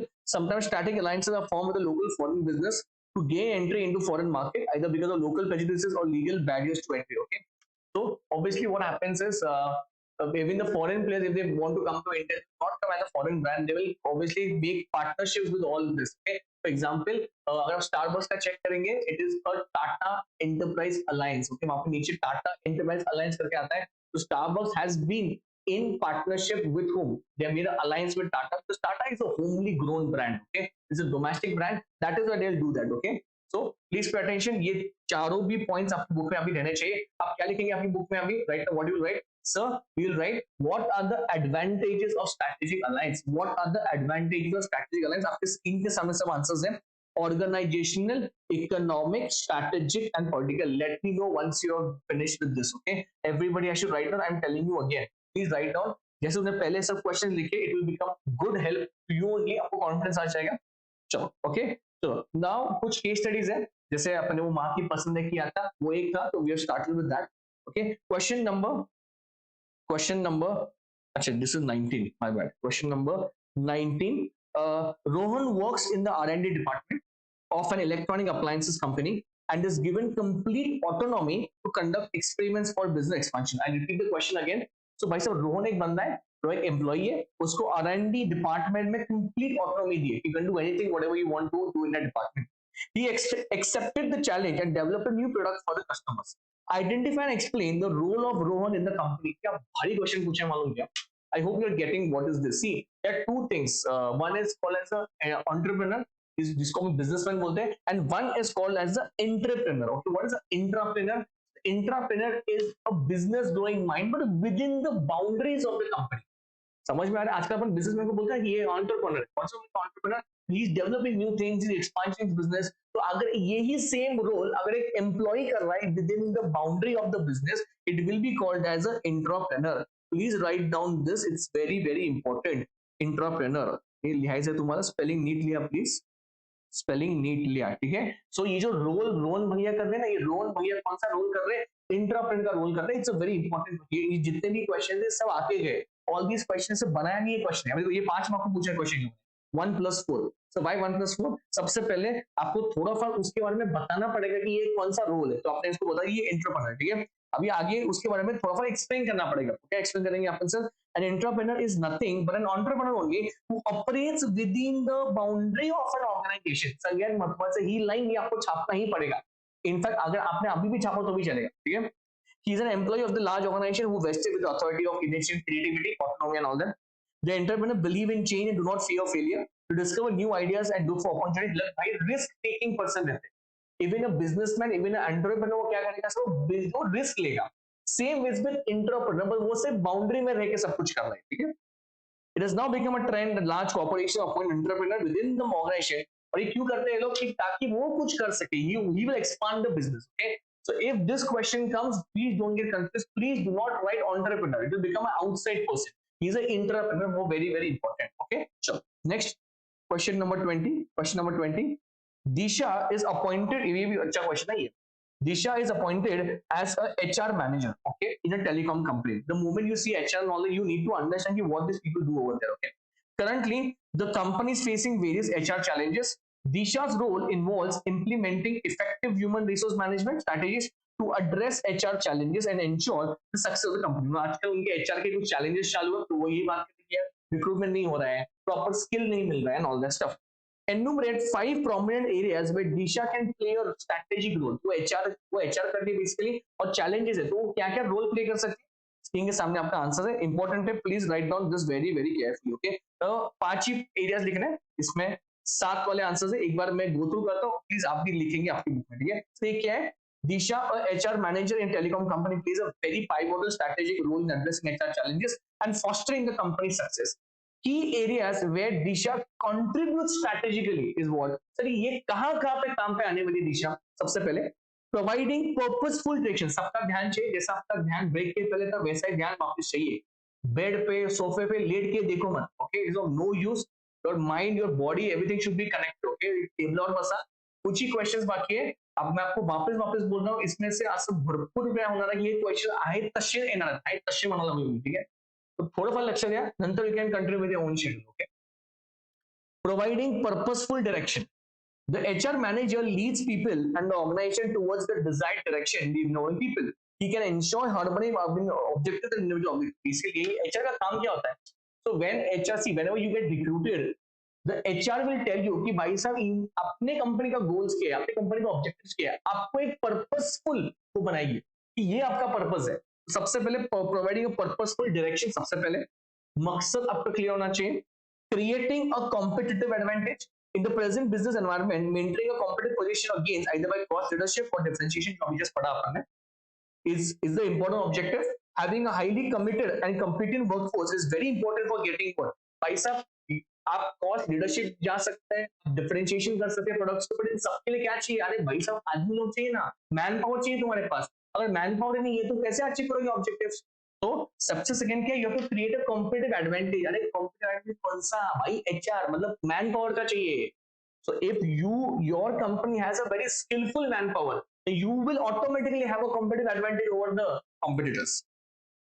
Facilitation of change, the HR manager will be more concerned about furthering the organization, not just maintaining it। You can devote more time to promote acceptance of change rather than maintaining what the status quo। क्या बात करें, तो change लेने के आने का है। some technology changes should be there, rules कुछ change हो रहे हैं, तो वो इसके थ्रू ही जाएंगे, HR के थ्रू। तो remember one thing, what we have to do sir, ये सिर्फ अभी के लिए मेंटेन के लिए कंसर्न नहीं है, उनको ऑर्गेनाइजेशन को आगे लेके जाने का, वो उनका मेन ऑब्जेक्टिव है। HR managing workforce diversity in a modern organization, management of a diverse workforce is a great challenge। Workforce diversity can be observed in from the male female, ऐसा थोड़ी कि आपके इसमें सिर्फ फीमेल रहेंगे या मेल रहेंगे, सिर्फ दोनों का कॉम्बिनेशन रहेगा। It will be a cosmo crowd also, ऐसा नहीं है महाराष्ट्र का मतलब सिर्फ मराठी क्राउड रहेगा, all of them will be there.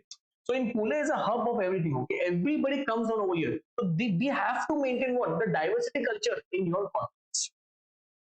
HR का काम है वो. Empowerment of HR basically 5 point पूछे, 7 पॉइंट पढ़ेंगे आप. Empowerment of human resources.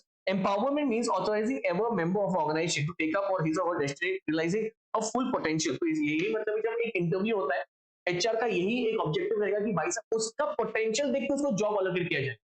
For example, and remember one thing, optimum utilization होना चाहिए किसका सर, उस candidate.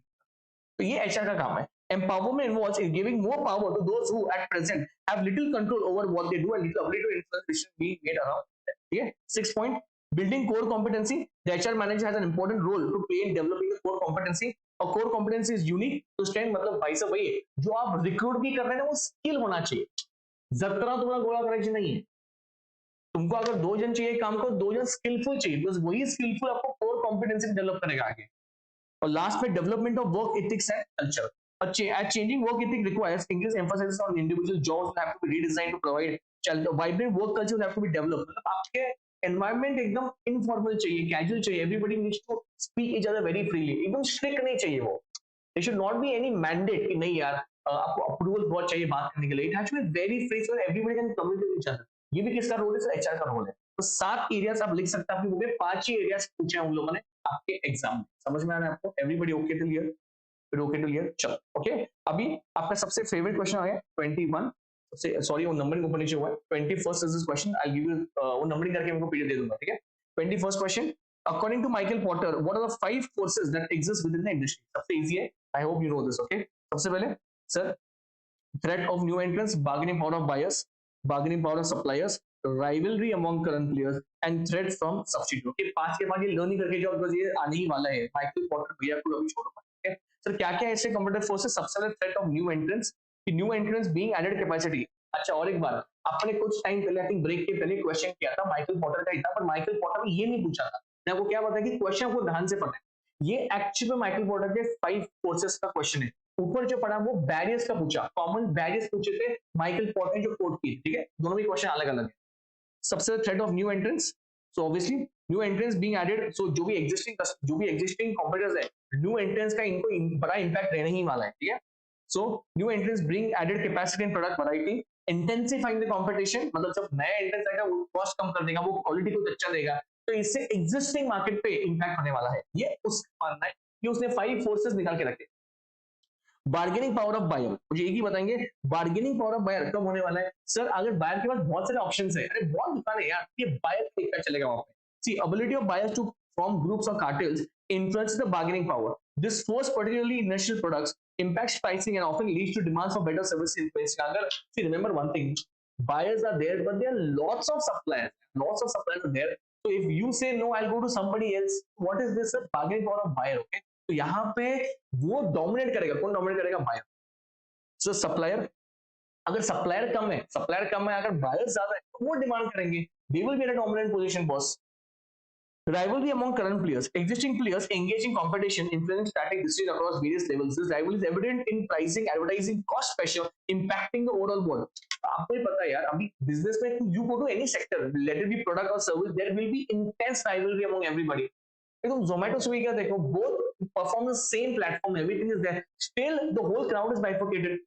Zomato will give you more discounts, Swiggy will do the same thing, but remember one thing, they have to survive over there. There is rivalry among there. There might be a lot of things: advertisement pressure, cost pressure. So they have to maintain rivalry among current players. And threats from substitute. Okay, substitute products can alter industry competitive. So if there is a substitute for your product, then by some you have to be very much alert over there because they can be switched very easily from buying your products. Okay, ये 5 forces है. मेरे हिसाब से ये easy भी है and everybody knows this. You can just write this in your book. Okay, 5 forces. पर वापस बोल रहा हूँ, जो पहले वाला क्वेश्चन था वो और ये दोनों भी अलग अलग है. वो कॉमन बैरियर्स है. ये 5 फोर्सेस है. Threat of new entrants, bargaining power of buyer, bargaining power of supplier, rivalry among the current competition, current player, last में आपका है थ्रेट ऑफ सब्स्टिट्यूट्स. ओके, चलो इंपॉर्टेंट है क्वेश्चन नंबर 22 बिकॉज इसमें BPR पूछा है. बीपीआर अगर आप रिकलेक्ट कर सकते, क्लास में इस पे आपको हमने बहुत फोकस किया था. Business process reengineering. Business process reengineering it's a important question. 5 mark को पूछा गया है. शुरू करें अपन. Pay attention please. लास्ट कुछ क्वेश्चंस बाकी है, आपको पूरा ध्यान देना है. ठीक. The approach to BPR, एक बार वापस full form, business process re-engineering, begins with defining the scope and objectives of the re-engineering project. With reference to this statement, explain briefly the steps for implementing BPR. मैं अगर आपके book में भी लिखा तो भी चलेगा, मतलब क्या लिखेंगे बुक में? Steps for implementing BPR. Sir business process री इंजीनियरिंग का मतलब क्या होता है? रीस्ट्रक्चर कर रहे हैं पूरा बिजनेस। मैं शायद से आपको बाटा का भी एग्जांपल दिया था। So Bata at some point of time they thought that we need to re-engineer our product because they were at the perception of people were like कि यार ये formally issues ये करते हैं, सिर्फ बूढ़े लोग वहां पे जाते हैं, अंकल लोग वहां पे जाते हैं, so they needed to revamp, they need to restructure, okay? So business process re-engineering, इसके steps क्या है? आप आपके बुक में लिख सकते हैं, please write down in your book. The 5 step, 5 step का आंसर है, 5 step का आंसर, एक एक स्टेप के लिए एक एक मार्क है। इंपॉर्टेंट क्वेश्चन है। सबसे पहले सर मकसद जो ऑब्जेक्टिव डिटरमाइन करना पड़ेगा, मुझे मुझे क्या करना है ये बीपीआर से। Second, identify customers and determine their needs, studying the existing process, formulate और redesign process plan and implement the redesign. एक एक स्टेप करेंगे, मेक श्योर कि तुम तुम्हारे बुक में लिख रहे हो, इंपॉर्टेंट क्वेश्चन है, ठीक है। सबसे पहले सर डिटरमाइनिंग द ऑब्जेक्टिव्स, क्या है इसमें? Objectives are desired end results of the redesign process BPR का। They will provide the required focus, direction and motivation, मतलब मुझे बीपीआर क्यों करना है और अगर करना भी है मुझे एंड में हासिल क्या करना है। अगर बाटा को रीडिजाइन करना है तो उसके दिमाग में कुछ तो रहेगा ना कि मुझे यहाँ तक पहुंचना है। मुझे लोगों के दिमाग में ये डालना है कि ये नहीं यार अंकल के लिए नहीं, ये यूथ के लिए भी है। तो you need to have some objective to introduce BPR in your company. Number 1 determining objective. Second, identify customers and determine their needs, क्यों कर रहे हैं? अगर लोगों को गरज है, they want Bata to produce what, new shoes for young people. So see, the designers have to understand the customers, their profile, their steps in acquiring. The purpose is to redesign the business process and clearly provide added value to the customer. Mahindra का example low, when Tata's got EVs, everyone in India they wanted Mahindra to come out with EVs. So that's what they're doing right now. You need to understand the needs of the customers. समझ में आ रहा है? Studying the existing process, जो अभी का आपका धंधा चलो धंधा बड़े चलो वो आपको स्टडी करना पड़ेगा। The existing process will provide an important base. The purpose is to gain understanding of what and why the targeted process. However, some companies go through the re-engineering process with a clean perspective without laying what emphasis on power. क्या बात है? कभी कभार जब मैं BPR कर रहा हूँ मेरे कंपनी में, मैं शुरू खुद से शुरू करूंगा ना कि अभी मेरे बेस में क्या है, what I have in my hand, where I want to go. पर ऐसे कुछ कंपनीज है जो क्लीन स्लेट से शुरू करेंगी, एकदम टॉप एबीसीडी से। फॉर्मुलेट और रीडिजाइन प्रोसेस प्लान, आपको एक प्लान बनाना पड़ेगा obviously to do all this things. Customer focus redesign concept और लास्ट में इंप्लीमेंट द रीडिजाइन, लास्ट में इंप्लीमेंट कर दो, ठीक है। 5 स्टेप्स है, मेक श्योर कि आपने ये लिखा है बुक में, let me know once you written, okay. आप क्या लिखेंगे आपके बुक में? स्टेप्स फॉर इंप्लीमेंटिंग बीपीआर, मस्त तब ये चकाचक लिया, मैं वेट करता हूं 5 मिनट के लिए। Steps for implementing BPR, steps for implementing BPR, पहले मकसद को जान लो कि क्यों करना है और क्या करना है, ठीक है। सेकंड, आइडेंटिफाई द कस्टमर, उनको क्या चाहिए, मतलब आप जिसको बेचने वाले हो, जो आप प्रोडक्ट है आपका, गुड्स है, सर्विस है, कस्टमर को क्या चाहिए, उसकी नीड्स क्या है। 2 पॉइंट। थर्ड पॉइंट क्या है? आपका अभी का जो प्रोसेस है जो चालू है वो आपको लर्न करना पड़ेगा। फोर्थ, आपको प्लान बनाना पड़ेगा और लास्ट में उसका इंप्लीमेंट करना पड़ेगा। चितना अंबेकर, आपको ये सीक्वेंशियल में लिखना है, उसके ऊपर नीचे नहीं होना होता है। एंड बाय द वे आप जब सीक्वेंशियल लिखते हो तो आप भी एक फ्लो में रहते हो, आपको भी पता होता है कि हाँ ये स्टेप के बाद ये है। समझ में आ रहा है आपको? Everybody let me know once you are done with this, let me know once you are done with this. 5 pointers, 5 के 5 पॉइंटर आपके लिए इंपॉर्टेंट है। 5 के 5 पॉइंटर आपके लिए इंपॉर्टेंट है। ये है steps in BPR, steps in implementing BPR. It's a very sequential manner. मकसद आपको आइडेंटिफाई करना है, उसके बाद कस्टमर के नीड्स आपको आइडेंटिफाई करना है, उसके बाद आपको आपका एग्जिस्टिंग प्रोसेस काम पे लगाना है, उसके बाद प्लान बनाना है और लास्ट में उसको क्या करना है, आपको इंप्लीमेंट करना है। बहुत इजी है। Everybody done with this? Give me a yes और नो फास्ट, गिव मी अ यस और नो, गिव मी अ यस और नो, ठीक है। 23rd question on your screen, everyone. Last few questions to go, last few questions to go. I hope you are done with this, I hope you are done with this, okay.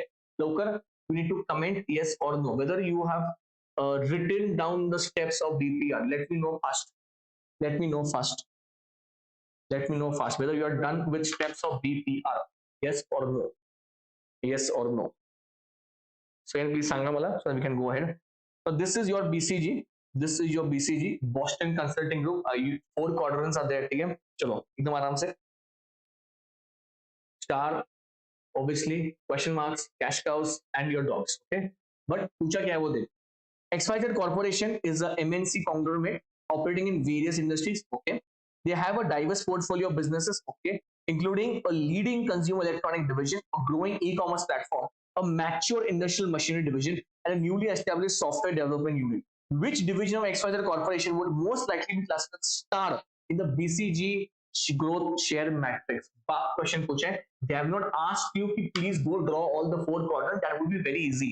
But देखो, अगर आप, मैं zoom in करता हूँ, आप थोड़ा सा question पढ़ने का प्रयत्न करेंगे और आप खुद ही मुझे बताएंगे कि इनका कौन सा डिपार्टमेंट जो है वो स्टार में जाए. ठीक है, आपको पता है स्टार का मतलब क्या, everybody knows what is star. Okay, so remember one thing, star is that product की जो हाई ग्रोथ मार्केट है, एकदम हाई में चालू है. ठीक है, but one thing is आपको उसमें पैसा डालना पड़ रहा है to just maintain his position over there star. ठीक है, एक बार वापस मैं पढ़ रहा हूँ. सर XYZ एक एमएनसी है, इसका एक डाइवर्स पोर्टफोलियो है, इंक्लूडिंग क्या क्या है इसमें, मैं यहाँ पे अंडरलाइन करता हूँ, आप ध्यान देंगे please.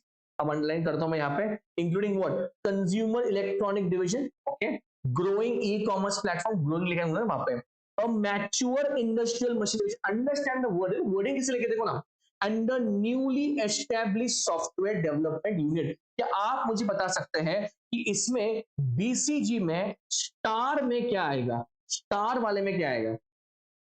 Sir leading consumer electronic division आएगा. देखो मैं वर्ड्स भी ये करता हूँ, ये लीडिंग में है, ये ग्रोइंग में है, ये मैच्योर में है और ये न्यूली में है.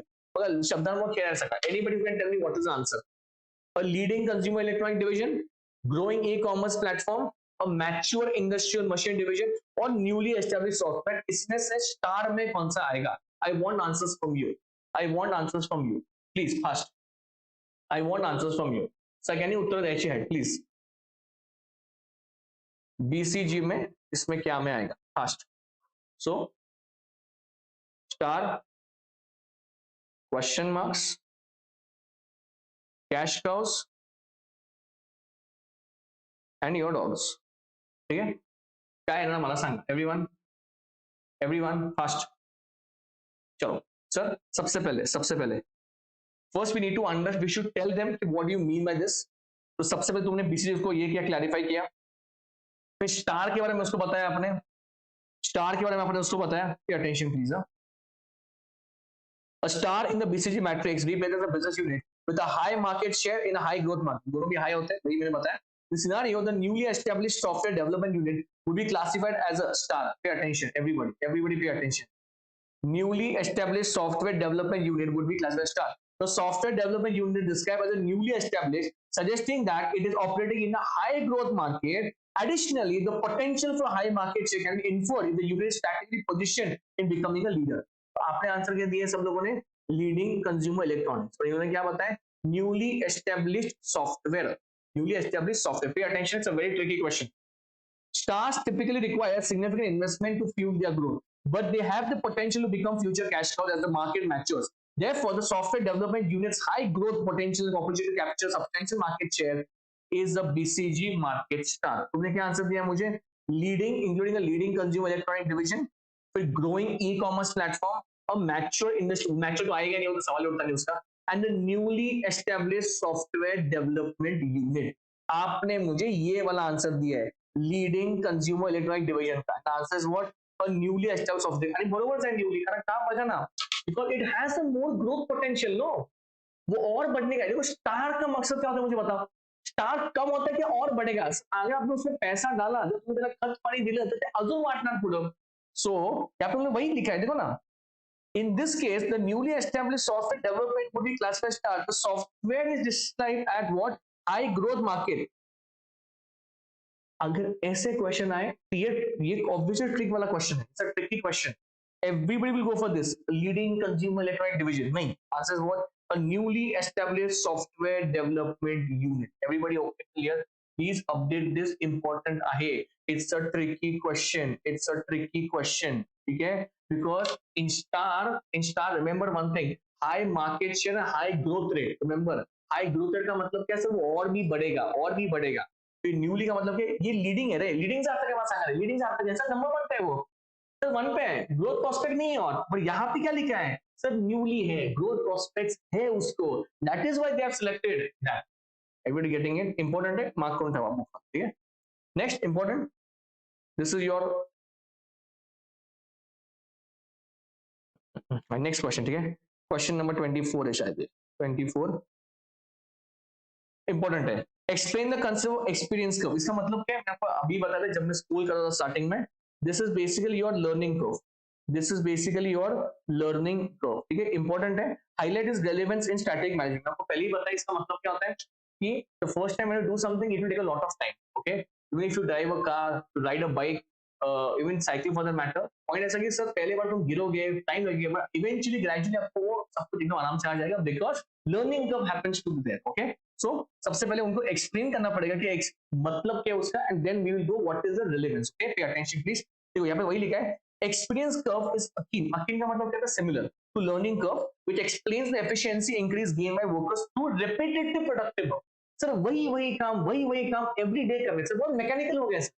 इसका ही मतलब है कि सर वो आपका इतना हैंड्स ऑन हो गया कि तुम आंख बंद करके वो काम कर सकते हो। इसका ही मतलब क्या सर, पूरा लर्निंग कर्व आके बैठा है आपको, ठीक है। Experience curve is based on a commonly observed phenomena that unit cost declines as a firm accumulates experience in terms of what? Cumulative volume of production. मतलब वही कर करके आपका कॉस्ट भी कम हो रहा है अभी, because people are trying to do much more. तो पहले बहुत टाइम ले रहे थे, अभी नहीं टाइम ले रहे सर। देखो, experience curve results from a variety of factors, ठीक है। तो experience curve has the following feature, important है, प्लीज ध्यान देंगे आप। सबसे पहले, as business organization grow, they gain experience, जैसे जैसे आप मैच्योर होते जाते हो वैसे वैसे आपका लर्निंग एक्सपीरियंस बढ़ते जाता है। एक्सपीरियंस में provide an advantage over the competition, experience की बैरियर टू एंट्री, ये भी अच्छी बात है, देखो ये भी एक बैरियर की तरह ऐड करता है। अगर आपके कंपनी का एक्सपीरियंस का बहुत ही अच्छा है, लर्निंग का बहुत अच्छा है, लोग बहुत जल्दी सीख रहे हैं, तो भाई साहब ये बैरियर बन जाता है दूसरों के लिए। तो जो दूसरे भी देख रहे हैं क्या भारी काम करते हैं, इतने कम समय में ये लोग बहुत भारी काम कर रहे हैं, हमारे आदमी लोग नहीं कर सकते, तो ये क्या बन गया, उनके लिए बैरियर बन गया। समझ में आ रहा है? Large and successful organisation possess stronger word experience effect, जो सेटल हो गए, जो स्टेबल है, जो मैच्योर हो गए हैं, ठीक है। आप ये निकाल सकते हैं आपके एग्जाम में, अगर नहीं है तो मीन दिस कंप्लीट हो गया, but try to just do it. मैं ऊपर भी आपको बताया था कि बीसीजी रहा या आपका लर्निंग कर्व रहा, if you get time you can draw this, okay. चलो, cost per unit and cumulative production timing use, this is your learning curve, okay. चलो, नेक्स्ट नेक्स्ट इंपॉर्टेंट है, ये चैप्टर 1 का क्वेश्चन है, ये चैप्टर 1 का question है, जो ऑलरेडी मैं आपको स्टार्टिंग में बताया था कि चैप्टर 1 में तुम्हारा दो तीन गोष्ठी इंपॉर्टेंट है, importance of static management, limitations of strategic management, तो आपके स्क्रीन के सामने क्वेश्चन है, ठीक है। डिफाइन स्टैटिक मैनेजमेंट, ये तुम्हारा यायलास पाहिजे, कुछ भी ठोक के मत आओ वहां पे, and discuss the limitation. Starting में मैंने आपको वही बताया था कि ये क्वेश्चन इंपॉर्टेंट है, लिमिटेशन वाला, ठीक है। सबसे पहले भाई साहब उनको एकदम शॉर्ट एंड स्वीट एक का पैराग्राफ लर्न कौन जावा कशासाठी स्टैटिक मैनेजमेंट, मतलब let them ask you any question relating to strategic management, your one paragraph answer should be confirm. तो पूछे कुछ भी, मैं आंसर स्टार्टिंग में यही लिखूंगा क्या। The term strategic management refers to the managerial process of developing a strategic vision, फिर आपका मकसद आएगा, crafting a strategy, implementing and evaluating strategy and initiating corrective adjustments for deemed appropriate. Strategic management का मतलब ये है कि इस तरह की एक मैनेजर प्रोसेस है। See, strategy is basically on what's on paper. तो सबसे आपको क्या करना पड़ेगा सर, एक विजन डेवलप करना पड़ेगा मुझे कि मुझे अचीव क्या करना है डाउन द लाइन। उसके बाद मैं मेरे ऑब्जेक्टिव सेट करूंगा कि वो विजन अचीव करने के लिए मुझे short short short short objectives target achieve करने पड़ेंगे। उसके बाद मुझे स्ट्रैटेजी प्लान बनाना पड़ेगा, इंप्लीमेंट करना पड़ेगा, then I will evaluate the strategy whether my strategy is on track और not. Okay sir, but strategy बना है इसमें ये मतलब नहीं कि तुम सक्सेसफुल होने वाले, सर इसमें लिमिटेशंस भी आने वाले हैं सर। सो क्या क्या लिमिटेशन है आपकी स्क्रीन के सामने, और मेरे हिसाब से आपको लिखना पड़ेगा, प्लीज राइट डाउन दिस, चकाचक क्वेश्चन लिखेंगे, limitations of strategic management screen के सामने है आपके, एक, दो, 3, 4, 4 आर देयर, ओके। चलो क्या क्या, सबसे पहले environment is highly complex and turbulent, nobody knows what is happening outside, it is the government for that matter, I तीन ministers applicable, nobody thought that thing, everybody thought one will become, so see the point is what, environment is very inflexible, it is turbulent, तुम्ही काय पण त्याची strategy करा, तुम्हाला change करावीच लागणार आहे, you cannot stick, that's what we did pre break, कि स्ट्रैटेजी हो गया पेपर में, वो मुझे वो फ्लेक्सिबल ही रखना पड़ेगा, I have to change it according to the environment. So what is the limitation of this strategy making, मैंने बहुत बड़ी बड़ी स्ट्रैटेजी बनाया, विजन सेट किया, मैंने ऑब्जेक्टिव सेट किया, मैंने इवैल्यूएट किया, मैंने इंप्लीमेंट भी किया, पर क्या फायदा उसका, एनवायरमेंट से मैच नहीं कर रहा है, वो रूल चेंज हो गए बाद, लॉ चेंज हो गया बाद। सबसे पहले environment is highly complex and turbulent, मतलब not stable. Static management is time consuming process, तुमको लगता है एक रात में आने वाला है स्ट्रैटेजी, नहीं सर, सर मुझे एनालाइज करना पड़ेगा, मेरे पास मैन पावर कितना है, उनका टैलेंट कितना है, फिर मुझे टाइमिंग चेक करना पड़ेगा, मेरा ऑपरेटिंग साइकिल कितना है, everything I have to check all the factors there, it is a very time consuming process, you need to hire some very big people, very talented people for what, strategy बनाने को। समझ में आ रहा है क्या, strategy formulation is different, strategy implementation is different. तो strategy बनाने का जो टास्क है सर वो टाइम कंज्यूमिंग है। ऐसा नहीं है कि दो दो धा परसों में स्ट्रैटेजी, ऐसा थोड़ी होता है। Static management is costly process. By costly process? अरे बाबा, तुम्हाला एक्सपर्ट लोकांना आणावं लागणार आहे. एक्सपर्ट लोग चाहिए. वो हार्वर्ड बिजनेस, ये लॉ स्कूल, वो लॉ स्कूल, ये मैनेजमेंट वाले, आईएम वाले, तो वो क्या फ्री में काम करेंगे क्या? तो तुम्हारा स्ट्रैटेजी एक ही बार बनाएंगे, वो तो पैसा लेंगे ना उसके लिए. Costly process. फिर तुम बोर्ड मीटिंग करोगे, ये मीटिंग होगा, उसका खाना होगा, all that stuff is there, then that will require amount of money. Competition is unpredictable. You have no idea what competition. You have no idea what a company is thinking also. So तुम भले कोई भी करो strategy, competition will come and they will try to destroy your strategy only. So you need to be a little bit flexible over there. Where all organizations are trying to move strategically, difficult to clearly estimate the competitive response to the strategy. Tata company ने एक गाड़ी निकाला, उसका नाम क्या था? Curve. नाम क्या था उसका? कर्व था, कर्व. ठीक है. बहुत पैसा डाला टाटा कंपनी ने, बहुत भारी गाड़ी निकाला. जब गाड़ी आया लोगों को इतना पसंद आया कि लोगों ने लिया ही नहीं. मॉरल ऑफ द स्टोरी ये है कि टाटा फ्लॉप हो गया बिकॉज दे थॉट कि नहीं यार, इसमें बहुत कमी है. पॉइंट यही है. तो बहुत डाला था पैसा, और उसके ऊपर महिंद्रा ने अभी आकर पूरा खेल डिस्ट्रॉय कर दिया. महिंद्रा ने तो टाटा को बोला अभी चुप, now I am coming back in the game.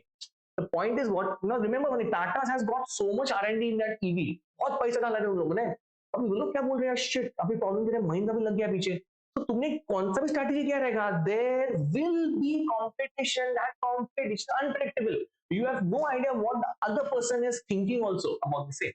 So these are limitations of what? Strategic management, which I think you should write down in your book. Please. Environment is highly complex and turbulent. Turbulent is the word which is used in the airlines. Okay. Strategic management is a time-consuming process, which I just told you. It's a costly process and it's unpredictable. I hope you have written it, and please do let me know whether you have written down or not. Okay, I want answers. We लीलो का नहीं लीलो. Please do it fast. Please do it fast. चलो. Next question पे जाते हैं. Next question पे जाते हैं. Next question on your screen. Next question on your screen. चलो. It's a very important question. Very good question. I want कुछ last few questions बाकी है. I want your complete attention. I want your complete attention. Please चलो. शुरू करेंगे.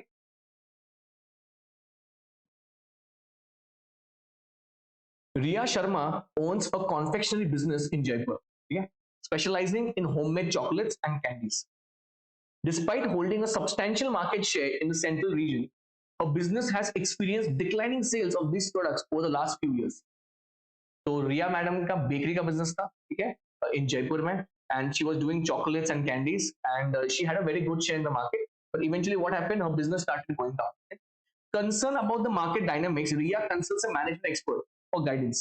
The consultant recommends a comprehensive understanding of the competitive landscape. देखो भाई साहब भाई, आपको हिंट दिया उन लोगों ने कि लैंडस्केप के बारे में आपको अभी कुछ सोचना है. Explain the steps to be followed by Riya Sharma to understand the competitive landscape to address the sales to decline. जब स्टार्टिंग में शुरू किया था चैप्टर से, मैंने उसमें आपको हाईलाइट करके दिया था कि आपको ये तो करना है. competitive landscape मतलब you are trying to understand यार माती कुठे खाल्ली आहे, what is going wrong. समझ में आ रहा है? Pay attention sir. तो आप अपनी बुक में लिखेंगे steps to analyze understand competitive landscape. बस क्वेश्चन है, it's a case based come direct question, आपको लिखना पड़ेगा. Please understand. सबसे पहले आइडेंटिफाई द कॉम्पिटिटर. आपको यही तो जानना पड़ेगा कि भाई तुम्हारा सेल कम क्यों है, सेल कम हुआ इसका मतलब कैसा, तुम्हारे पास पहले मार्केट शेयर था, तो अभी क्या हो रहा है, बेकरी में तुम्हारे कोई भी नहीं आ रहा है, इसका मतलब कोई दूसरा बेकरी वाला रहेगा ना वहां पे, तो चेक करना पड़ेगा ना आपको पहले आपका कॉम्पिटिटर कौन है. तो understand the first, identify the competitor. ठीक है. Second, understand the competitor. Identify करके छोड़ने का नहीं, हाँ मतलब कॉम्पिटिटर आएगा, ठीक है ठीक है ठीक है, अब उसको अंडरस्टैंड करो उसका क्या स्ट्रैटेजी है भाई. आता let us take a very real example here. Come on. अभी केक के बिजनेस में ओल्डन जमाने में, like if you ask my mom, there also Monginis was the only bakery which was there, like very brand वाला. Birthday असला काय असलं की पहिले जाओ मॉन्जिनीज में. अभी कितना आया कॉम्पिटिटर. वो कॉपर चॉक्स आया वहां पे, फिर बेकर्स बास्केट आया, और डेंजर मतलब वो थियोग्राम आया. वो एक लड़की ने पापा से पैसा उठाया, उसे थियोग्राम ब्रांड निकाला, वो पूरा इंडिया में उसने ये कर दिया. कितने फैंटेसी है थियोग्राम आके. It's a bit expensive, but point is what, people are going there. All other people are into what dilemma, अरे यार ये भी आ गई, अभी क्या करने का है. तो इतना महंगा देके भी लोग वहां पे ही जा रहे हैं वो थियोग्राम में. पॉइंट यही है कि भाई साहब तुमको आइडेंटिफाई कंप्यूटर करके तुमको अंडरस्टैंड करना पड़ेगा कि उसका आइडियोलॉजी क्या है, वो क्या फ्रेश एकदम कर रही है क्या, what is the main thing behind that. Next, determine the strength of the computer. मतलब ठीक है बाबा, मॉन्जरीज का भी ये दिख रहा है कि यार वो थियोग्राम में लोग जा रहे हैं, क्यों जा रहे हैं, कुछ अलग वैरायटी है उसके पास, कुछ अलग बेच रहा है क्या. You have to understand the strength of the competitor. Next, determine the weakness now. ऐसा होगा कि उसका एक छोटा सा weakness रहेगा sir. There has to be something. कि वो weakness को अपन क्या बना सकते हैं, अपन लेके अपन उसको strong बना सकते हैं कुछ.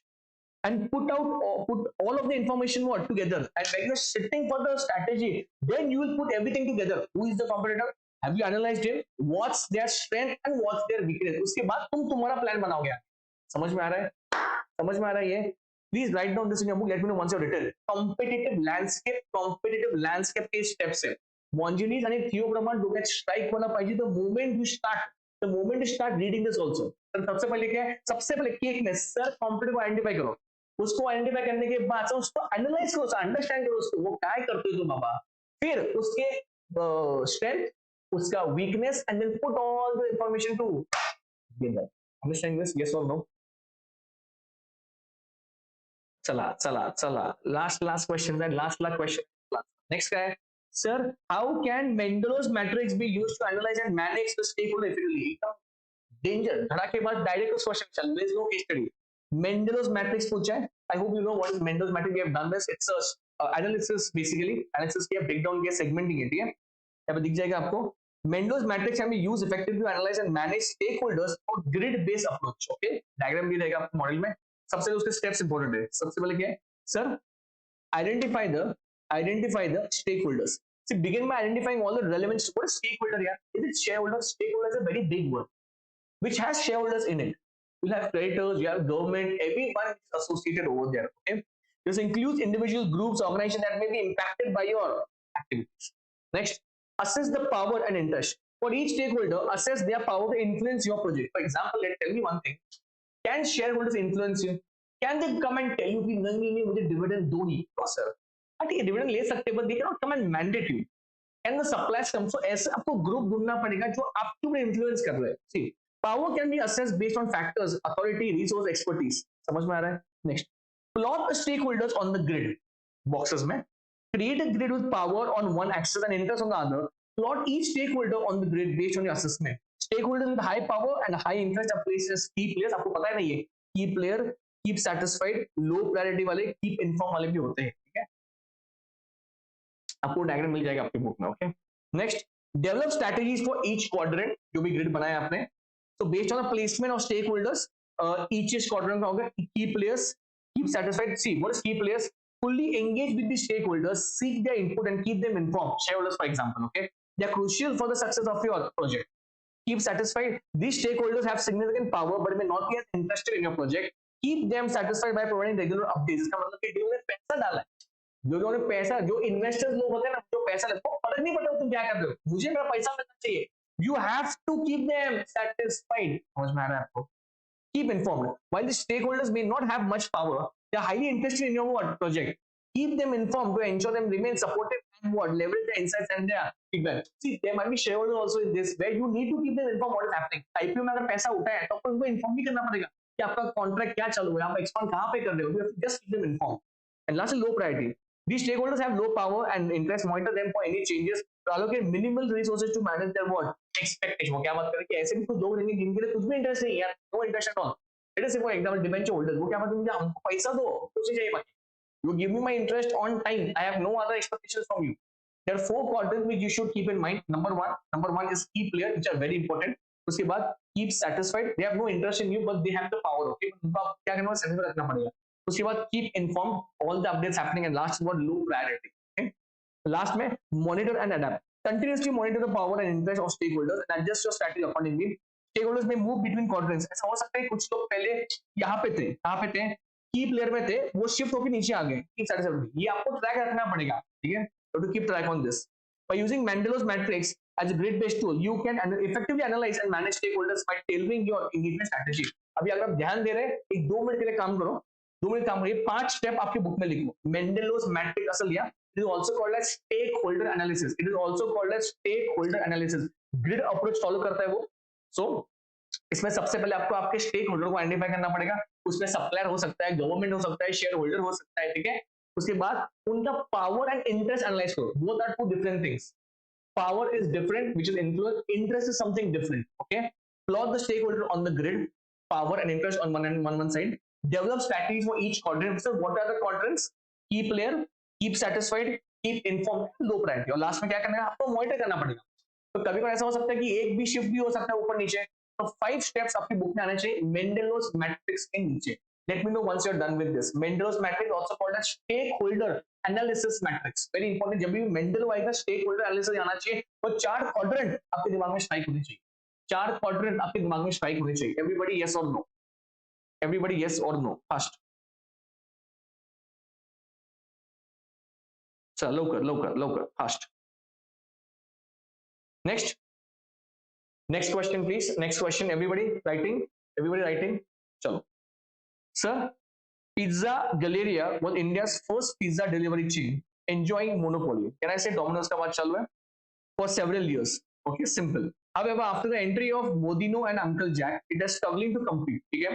अपन ऐसा बोल सकते हैं पिज्जा हट भी आ गया, उसके बाद lot of pizza places here now. Okay, both Modino and Uncle Jack have opened several eateries and priced the product very aggressively. In the last 4 years, the chain has suffered significant loss. वो क्या बात है, जो pizza Galleria है वो बहुत losses सफर किया। किसकी वजह से? ये दो की वजह से। कौन है ये? मोदिनो और uncle Jack.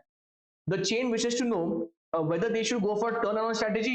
List out the components for what? Turnaround strategy. Same question आपको ऊपर के लेना, same question ऊपर था।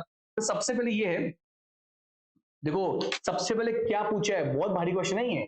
पहले क्वेश्चन ये पूछा है कि भाई साहब ये बताओ कि टर्न अराउंड स्ट्रैटेजी क्यों यूज करें, मतलब why somebody should go for turn around.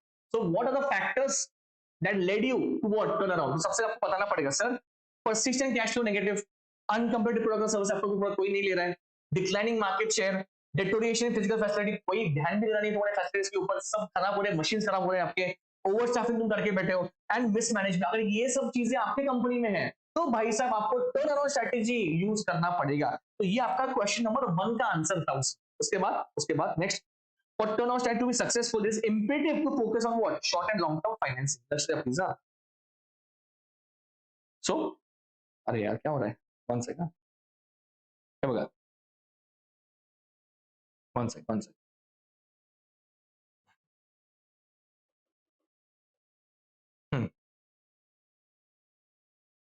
For turnaround strategy to be successful, it is very imperative to focus on what? Short and long term financing needs as well as strategy issues. The chain may attempt to leverage the potential Indian market by engaging new logistics partner. वो change कर सकते हैं। तो उनको लग रहा है कि नहीं यार सामान जो है टाइम पे नहीं आ रहा है, तो आप अपना लॉजिस्टिक्स पार्टनर चेंज करो। सप्लायर्स टाइम पे सामान नहीं दे रहे हैं। During turnaround, the product mix may be changed, requiring the organization to do some repositioning. So you can do reposition stuff, okay, to be back to normal position. समझ में आ रहा है? Simple, simple. लक्ष्य दिया please. Now, sir, ये already किया है अपन ने। I hope you know this. We have already done this in the previous question. Sir, वापस लिखो मत, ये किया है तुमने ऑलरेडी। सर करंट प्रॉब्लम मुझे असेस करना पड़ेगा, क्या करंट प्रॉब्लम है। Stage 2, analyse situation, develop a strategic plan, implementing emergency action plan. बताया था कुछ इमरजेंसी करना पड़ेगा आपको, मैंने आपको बताया था कॉस्ट कटिंग करना पड़ेगा आपको, restructuring the business and returning to normal. ये ऑलरेडी तुमने स्टेप्स तुम्हारे बुक में लिखे हैं, ठीक है। टर्न अराउंड के इंपॉर्टेंट है, 2-3 बार पूछा गया है वापस, ठीक है। नेक्स्ट ये इंपॉर्टेंट क्वेश्चन है, पीएलसी का है। A company has recently launched a new product in the market. Initially, it faced slow sales growth, limited market, and high prices. ठीक है. However, over the time, demand for the product expanded rapidly, prices fell, and competition increased. Identify the stages of the product life cycle. भाई साहब, ऐसा नहीं है कि आपको छापना है। अगर आपका ध्यान रहेगा, स्टार्टिंग में मैंने आपको एक चीज बताया था कि प्रोडक्ट लाइफ साइकिल का स्टेज सबको पता है। सर स्टार्टिंग इंट्रोडक्शन होता है, फिर ग्रोथ होता है, एक्सपांशन होता है, एक स्टेबिलिटी होती है, मैच्योरिटी आती है, फिर डिक्लाइन होता है। अभी इन लोगों ने आपको सब कुछ नहीं पूछा है, इन लोगों ने आपको ये पूछा है कि आप ही मुझे बताइए कि इसमें कौन से स्टेजेस आए।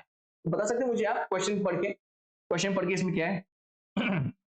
सर ये तो यहाँ पे ये लिखा था, initially it faced slow sales growth, okay, high price. However, over the time, the demand for product expanded rapidly, prices fell, and competition increased. आप बता सकते हैं सर पीएलसी में ये कौन से स्टेज की बात कर रहे हैं? सर सबसे पहले तो जब इंट्रोड्यूस किया था उन लोगों की, तो इंट्रोडक्शन का बात चालू है, और उसके बाद क्या किया उसने, सर ग्रो किया, बिकॉज उन्हें क्या बताया कि उसका प्रोडक्ट का डिमांड बढ़ने लगा। तो first is introduction stage and the last is growth stage. वो 2 ही स्टेज पूछे, बाकी खुद लिख के मत आओ, बिकॉज वो पूछा ही नहीं उन लोगों ने question. Next second last question, please pay attention, important है। ग्लो खूब क्वेश्चन महत्वाचा है, बिकॉज इस क्वेश्चन में ये इतना इंपॉर्टेंट क्वेश्चन है ना, क्योंकि तुमको वो एकदम स्ट्राइक नहीं होगा। देखो अभी, Glowware Limited is an apparel manufacturer, has been in the market for over a decade. Until 23, it operated on the founding principles of its CEO, focusing on limited regional market with New growth opportunities arising. Global is now interested in developing new competencies in areas like digital marketing, product innovation, sustainable materials, etc. यहाँ तक क्या हुआ question में? अगर तुम्हारा ध्यान है, last दो ही क्वेश्चन आपको ध्यान देना पड़ेगा प्लीज। सबसे पहले उनका एक सीईओ था, और सीईओ का फोकस कहाँ पे था? सिर्फ रीजनल लोकल पे था। तो he did not want to expand, मतलब अभी वो ये सोच रहे कि नहीं यार, अभी एक्सपांशन करना पड़ेगा। Recognizing that changing one area may impact others, the company wants to comprehensively understand the interconnected elements that contribute to its operating effect. देखो अभी तक क्वेश्चन में तुमको समझ में नहीं आएगा क्या क्या चालू है। As a strategist, you are tasked with creating a questionnaire, देखो, to analyze both hard and soft element. अरे सर wait, ये हार्ड एंड सॉफ्ट एलिमेंट कहाँ पे तो पढ़ा है आपने? हार्ड एंड सॉफ्ट एलिमेंट कहाँ पे तो पढ़ा है आपने? ठीक है, and please tell me where you have read this. In the mean time मैं चार्जिंग में लगाता हूं laptop.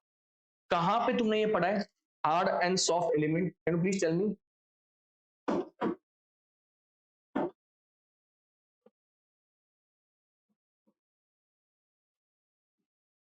Hard and soft element where you have come through? Anybody can tell me? Anyone? Sir हमको ऐसा लगता है ये मैकेंसी 7S के बारे में बात, मैकेंसी 7S के बारे में बात कर रहे हैं, उसमें ये सब कुछ लिखा था। पे अटेंशन नाउ, ठीक है? एक बार क्वेश्चन वापस रिपीट कर रहा हूं मैं।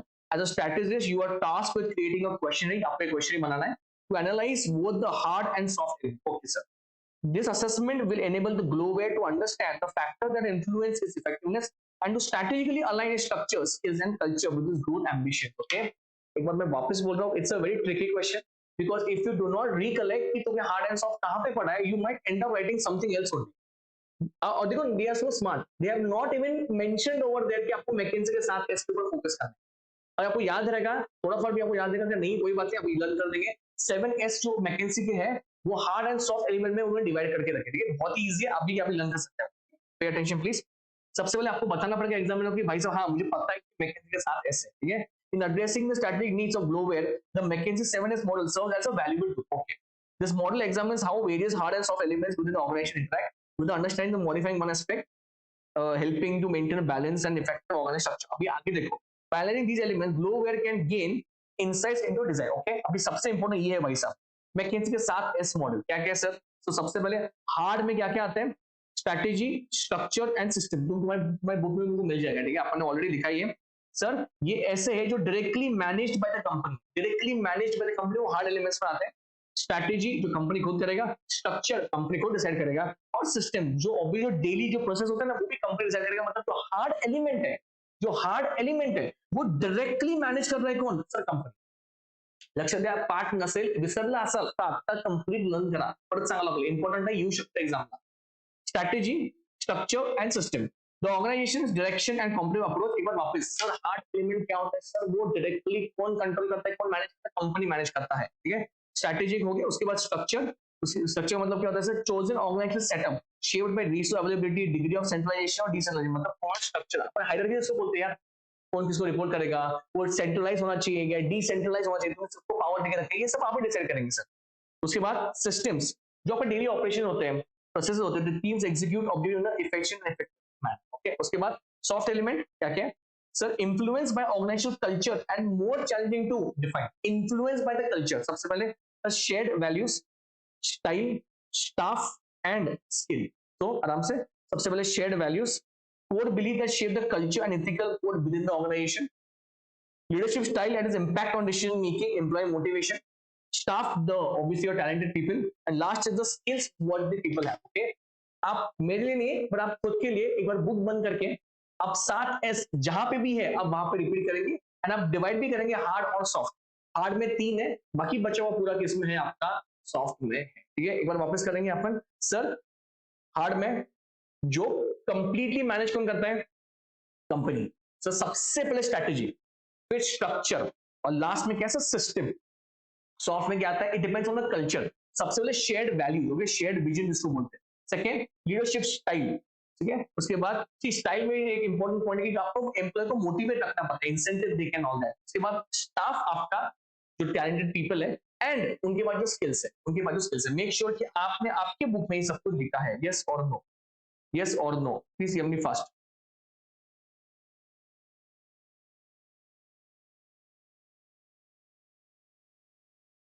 नेक्स्ट देखो अभी आंसर में क्या लिखा है भाई साहब, you also need to write down the limitations. Why? पर आपको क्वेश्चनरी बनाना है, आप सिर्फ एक तरफा उनको बोल नहीं सकते कि ये 7S है, आपको ये भी बताना पड़ेगा कि उसका लिमिटेशंस क्या है। Pay attention please. मैकेंजी का सबसे बड़ा लिमिटेशन क्या पता है कि आपको मैंने क्लास में बताया था कि भाई साहब ये एनवायरमेंट, एक्सटर्नल एनवायरमेंट को कंप्लीटली इग्नोर करता है।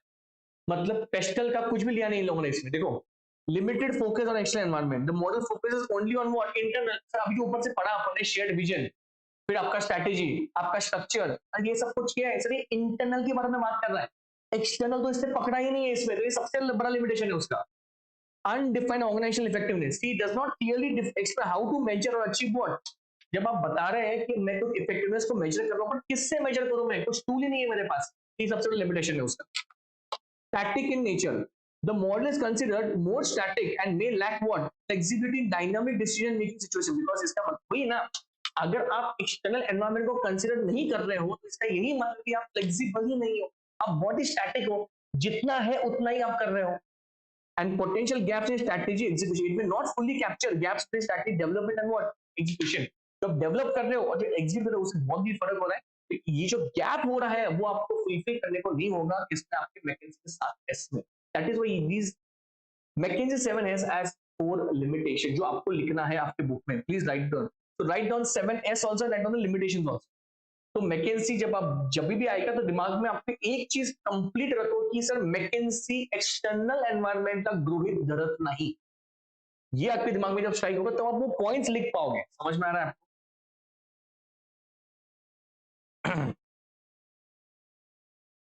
लास्ट क्वेश्चन है everybody, last question, then you can enjoy your Sunday. ठीक है। XYZ enterprises operates in various sectors, ठीक है, including renewable energy solution, organic skincare products, eco-friendly packaging, and smart home technologies. The organization is currently in the process of recruiting a chief executive officer. In this scenario, imagine yourself as an HR consultant. This role, HR consultant for XYZ Enterprise, identify the strategic level that encompasses this role with XYZ Enterprise.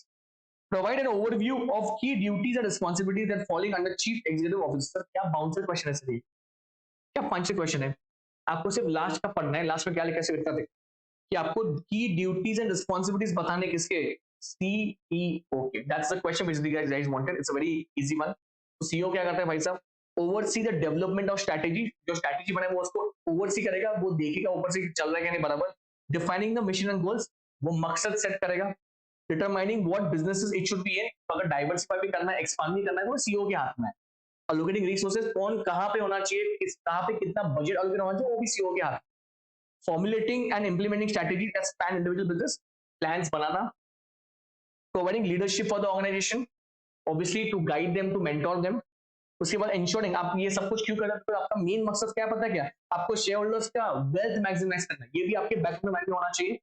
And managing the divestment and acquisition, investment का ही उल्टा होता है divestment. अगर एक ऐसा event आता है कि जहां पे आपको लग रहा है कि नहीं यार पैसा का लिक्विडिटी का क्रंच, आपको डाइवेस्ट करना पड़ेगा, तो आप वो भी कर सकते हैं, ये भी सीईओ के हाथ में है। और अगर आपको कुछ एक्वायर भी करना होगा, वो भी सीईओ के हाथ में। जनरल आंसर ये, अगर आप उनसे गो तो भी करेंगे आपको ये आंसर्स मिल जाएंगे। ठीक है, समझ में आ रहा है? These are key duties and responsibilities of the CEO. Okay, और that's your top 30 questions, या फिर top 30 questions है। ठीक है, मैं कुछ और भी क्वेश्चन ऐड करके आपको ये दे दूंगा इसमें।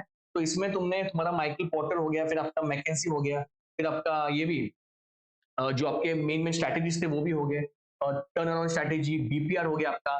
सी the reason why this is, I might put more videos also on strategic management, जहां पे मैं और भी कुछ क्वेश्चंस डिस्कस करूंगा। पर ये स्टार्टर्स है, मेक श्योर कि आप ऐसे ही कर रहे हो, don't go into ABC of every chapter, make sure you are doing all the questions. ये वैरायटीज आपको थोड़ा फॉर एक कॉन्फिडेंस है कि हाँ बाबा ये तो यही क्वेश्चन आपके बुक में है, इसमें आने वाला एग्जाम। समझ में आ रहा है आपको? सिर्फ कंटेंट पढ़ो मत, कंटेंट पढ़ने के बाद मेक श्योर आप क्वेश्चंस कर रहे हो। जब आप क्वेश्चंस करते हो तो आपको थोड़ा सा एक अचीवमेंट होता है कि हाँ बाबा मुझे ये आंसर समझ में आ रहा है। ऐसे बहुत सारे क्वेश्चंस हैं जो मैंने इसमें लिए हैं कि जो रिपीट हुए, मतलब सेम सेम रिपीट वाले क्वेश्चंस। समझ में आ रहा है आपको? तो make sure you do that. I hope you enjoy today's lecture. Please do like, share, subscribe please to all your friends, very important. And I will meet for you in my next lecture. Next lecture आपका audit का है। Make sure you please sit for audit, it is going to be a very very useful lecture to all of you। Audit is a vast syllabus, बहुत ही vast है. And the main game in audit is what, main game in audit is what, is question and answers. ठीक है, same static management तो 50 mark है, वो तो 100 mark है वहां पे. मतलब everybody goes through all the chapters and but at the end of the day तुमको 3 घंटे में ये याद आना चाहिए कि इस क्वेश्चन का आंसर क्या है. ठीक है, मतलब आपको फंबल नहीं होना चाहिए. For that confidence please you sit with me for audit. ठीक है, I think audit is on Tuesday, और ट्यूसडे रखा है मैंने, तो 2 बजे ही रहेगा. Please sit for audit. जैसे अभी क्या है, you should have more concentration. Make sure कि तुम 2 दिन में एसएम खत्म कर रहे हो. स्ट्रॅटेजिक मॅनेजमेंट संपायला पाहिजे. Please do it. And FM is already uploaded, please go watch it. उतने क्वेश्चंस आप प्लीज प्लीज उसको टॉप प्रायोरिटी पे रखो. ठीक है, चलो, I'll stop here for today. Enjoy your Sunday and thank you for attending the entire lecture. Okay, चलो, bye.